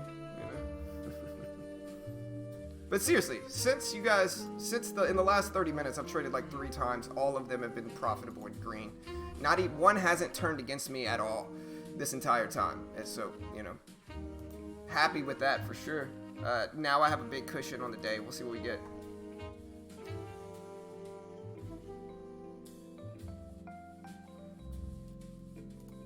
Also, guys, we grew by like 70 subscribers today, like 70. So, one love, team. Appreciate the love. 70 subscribers today, yeah, for sure. So, appreciate the love, team. That's a crazy amount to grow by in like 2 hours. And so, appreciate the love, appreciate the support. 60 subs today just during this live stream. And so, seriously, appreciate the love, team. Appreciate the support. Thank you guys for, you know, subscribing. If you haven't already, hit the subscribe button, click the bell, turn on notifications. We go live every weekday morning for free on YouTube. So show your support for what we do here. Hit that subscribe button, team. You know, we do this every day.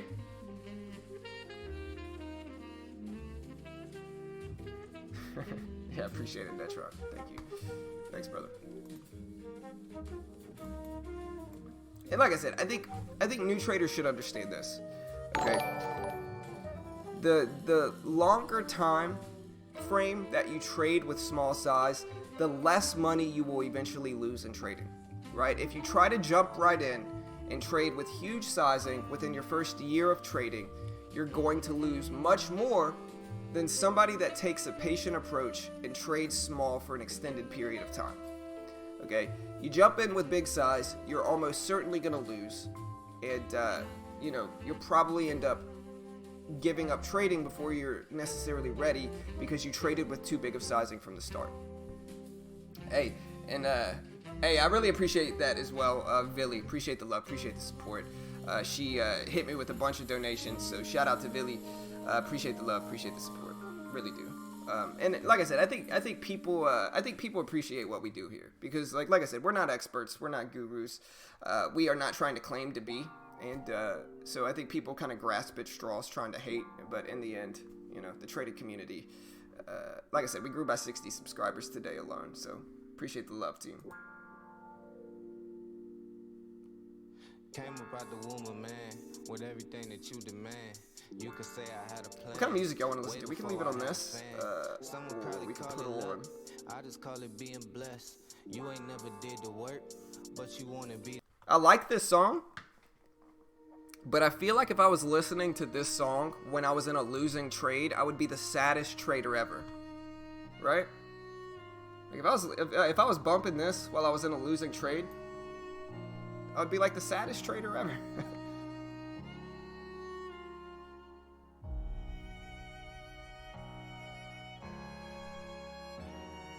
Think about listening to this in a losing trade. You might cry. It's a dope song, though. I really like the song.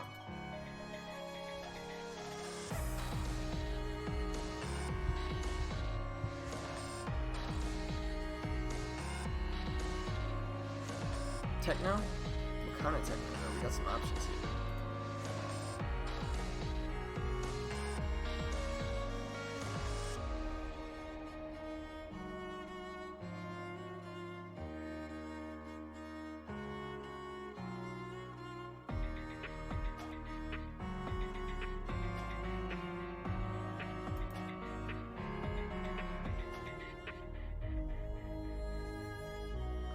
Yeah, I've been shorting some pot stocks today. I've been shorting some of them.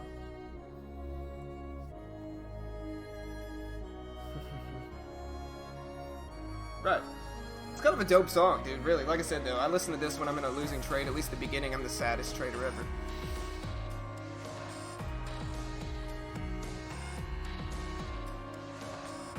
Maybe I got out of Roku too early, but the range-bound trades have been working.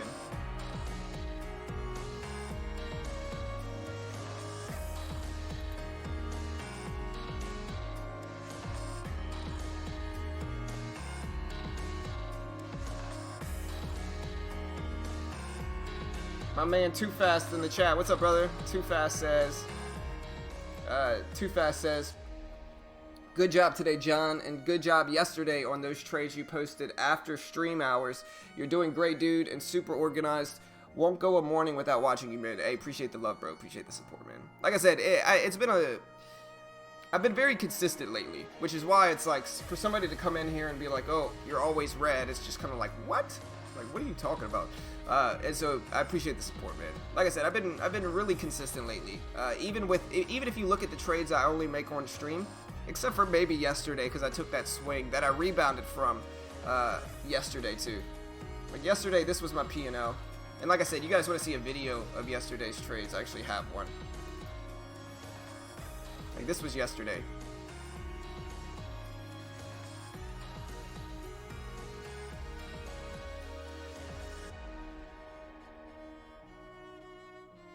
Boom.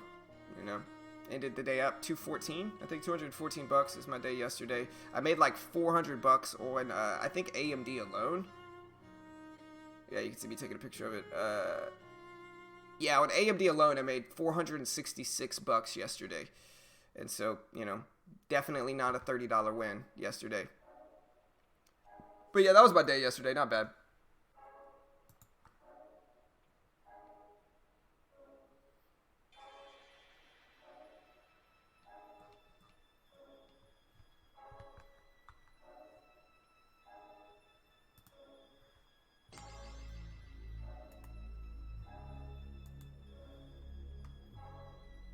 Yeah, there you go.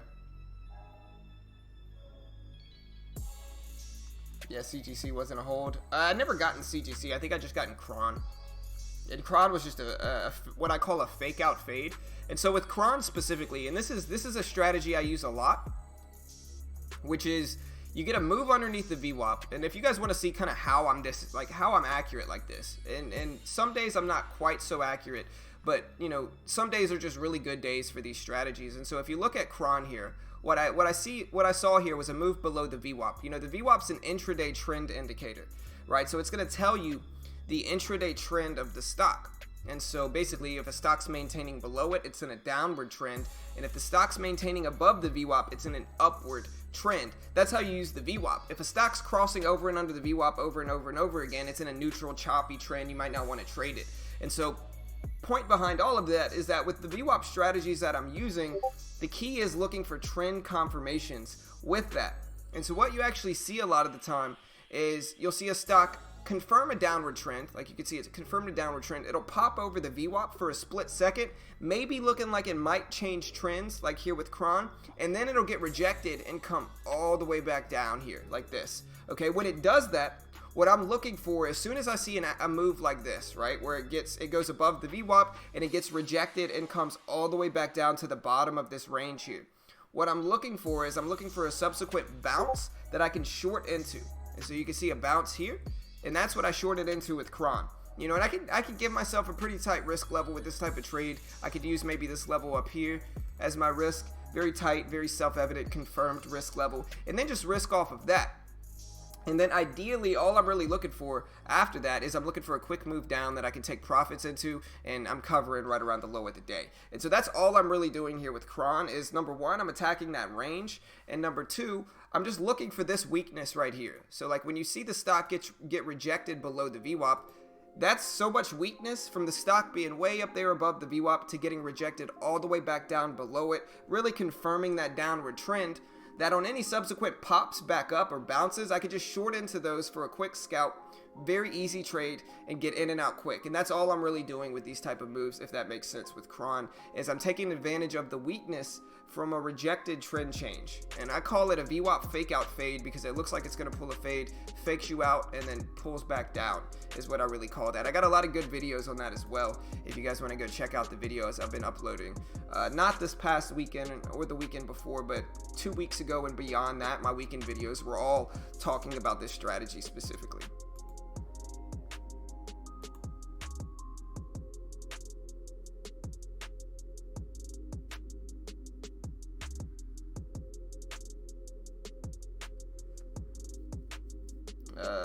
Appreciate that. You seem to always trade better off stream. Yeah, I mean, I'm gonna have less emotions off stream. And I always tend to post my trade log, so you know I'm not like Plus, you can see my account balance. But I think trading on stream is extremely tough, and people don't actually realize that, where like on stream trading, especially with people like Duster earlier, is way more difficult than off stream trading, where I can kind of get into my zone. And it's one of the reasons why I've kind of taken a step back and I start kind of trading a little bit more off stream, because again, trading on stream with 100 plus people watching you can get very stressful.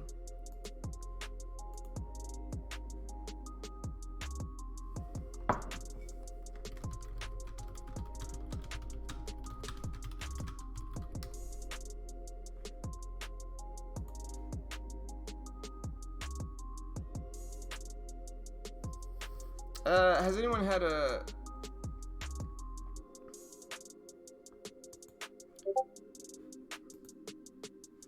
has anyone had a... I'm probably about to close down, team. Has anyone had a bad experience with TradeNet since the fiasco with Mirror? I mean, I don't know. I'm sure they have. Like I said, we have some people that are like, look at the reviews of TradeNet and TEFs. And it's like, dude, look at the reviews for any overseas platform, man. Like, people are gonna... Trading, it's something I talk about, where it's like trading makes people ridiculously emotional. Like, people just get super emotional with their trades. And so it's a very common thing in the trading world for a trader to set up an account, lose that account, and then instead of being introspective and being like, you know what, I lost this account because I made bad trades. It's much easier for an immature person to say, you know what, I lost because it was my broker's fault, or I lost because it was TradeNet, or I lost because John doesn't know what he's talking about. You know, that's a way easier thing for an immature person to say, instead of being like, you know what, I just lost because I made some dumb decisions, or I lost because I had bad risk management, or I lost because I took too big of share size. Regardless, trading's emotional, man, and trading's going to make people emotional as well. I get emotional sometimes with trading. Mitch does too, and it's one of those things where you got to learn that if you lose in trading, it's nobody else's fault but your own. Nobody else's fault. It's not your platform's fault because they didn't have shares of the stock you trade. They didn't allow you to trade the stock you trade. It's nobody's fault. Or they gave me a bad fill. You know, it's nobody's fault. It's your own fault if you lose. And, you know, if you want to know why brokers get bad reviews, it's mostly because traders are not introspective and they blame anybody else but themselves. Skip past losses, I had to get back off it. See the fit lab on it until they whip my coffin. Money clip, I tossed it. I heard it's big bags on big bags on big bags coming. Yeah, no stress, Joe. Yeah, no worries, brother. And like I said, listen, TradeNet and TEFs is not perfect, obviously.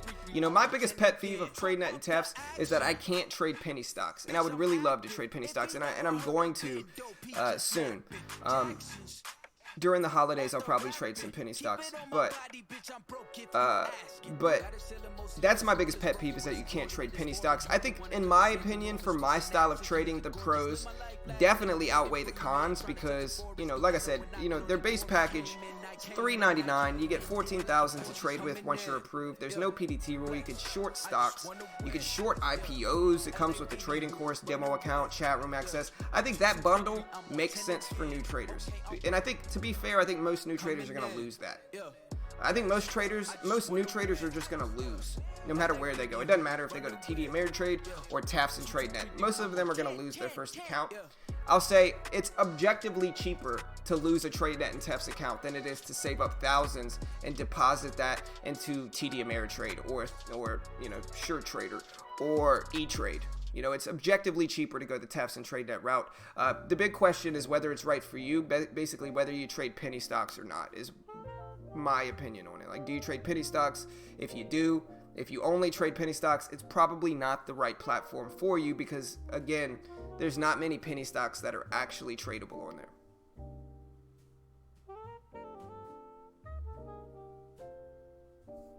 But anyways, guys, I'm going to close it down. I know Mitch was trying to join, and I told him that I was closing it down, so I'm probably closing it down, guys. Go check out TradeNet. Here's the link if you want to use the same platform as us. Like I said, great way to help support our channel. You could also check out Trade Ideas. Objectively, I'm not going to say objectively, because saying great is subjective, but great scanners, if you look at all the top traders in the world, most of them are using trade ideas for a reason, because they're super dynamic, customizable. You can build different scanners around different strategies you're using. And I think trade ideas just make sense if you're profitable enough and you trade the right stocks, especially if you're trading momentum. Trade ideas can definitely boost your trading. And so here's the link for that. Both of these are great ways to help support the channel. Right, and of course, like, I'm biased in their regard because I post referral links for TradeNet and TEFs. And so naturally, I'm going to be biased for them, obviously. And like I said, I'm very open about that. I make a commission if you sign up to TradeNet and TEFs. And so naturally, I'm going to be very biased towards them. But like I said, as objective as I can be, I think if I was a new trader, I genuinely wish I could have used TradeNet and TEFs, because when I first got started trading, I lost thousands of dollars that could be avoided if I just didn't. If I would have gone the TradeNet route, I probably could have avoided that. But again, I'm biased because, of course, I post referral links for them. So, I try to be honest about that too, so no stress. Can you look at AMD before you leave, please? Give me an idea of where to enter and where to exit. I'm sorry, KH. I'm not going to do that for you, brother. Mostly for liability reasons, man. I can't tell you what's going to happen. And so, I'm not an investment professional. I'm not liable for any losses anybody takes in the market. You got to make your own assessment, trade responsibly. I'm not going to, we don't give out picks here, KH, so my bad, brother. I know you're a supporting, member of the community, bro. I'm just sorry. I can't. For VWAP fades, I look to short it right around the VWAP. But I'm not saying whether this one's going to work out. It might not. It might run up and squeeze you up. But if I was shorting AMD, I would wait for a pullback to the VWAP to short it, is what I would do. And then if I was exiting it, I'd probably wait for like an exit right around here. So I would try to short this range right here from the VWAP to that previous low right here. This 35 cents right there is what I would try to do. But again, I can't guarantee that's going to work. It might squeeze up against you and run up here and turn into a losing trade. And so for that reason, not an investment professional, so forth and so on. Yeah, of course, Joe. Like I said, Joe, thank you for saying that, man, because YouTube, man, people on YouTube will get mad at you anytime you try to make money. If it was up to viewers, they would have you work 20 hours a day for free and not make a penny from it. And if you try to make money from it, oh no, you can't make money from it. They expect you to just work for free. And like I said, that's due to insecurity as well. So I actually appreciate you saying that, because most people don't understand. Like, I've been streaming for 4 hours today, 3 hours, and like I do get paid. Like, I make money from this YouTube. I make money from TEFs and TradeNet. I make money from trade ideas. I make money from all of it. And like I said, everything we put out there is free. And so that's how we do it, is everything we put out there is free. Everybody wants free content. We put out free classes. We put out free live streams. Of course, I'm going to post referral links, and I don't think people should expect anything different, Anyways, guys, have a good day. We'll see you all tomorrow. Smash that subscribe button. Appreciate the love. Like I said, we've grown by like 60 subscribers today. So, love you guys. Y'all have a good day. We'll see you all Monday. We'll have a few videos. I know Mitch is putting out at least a video this weekend for sure. And yeah, guys, have a good day.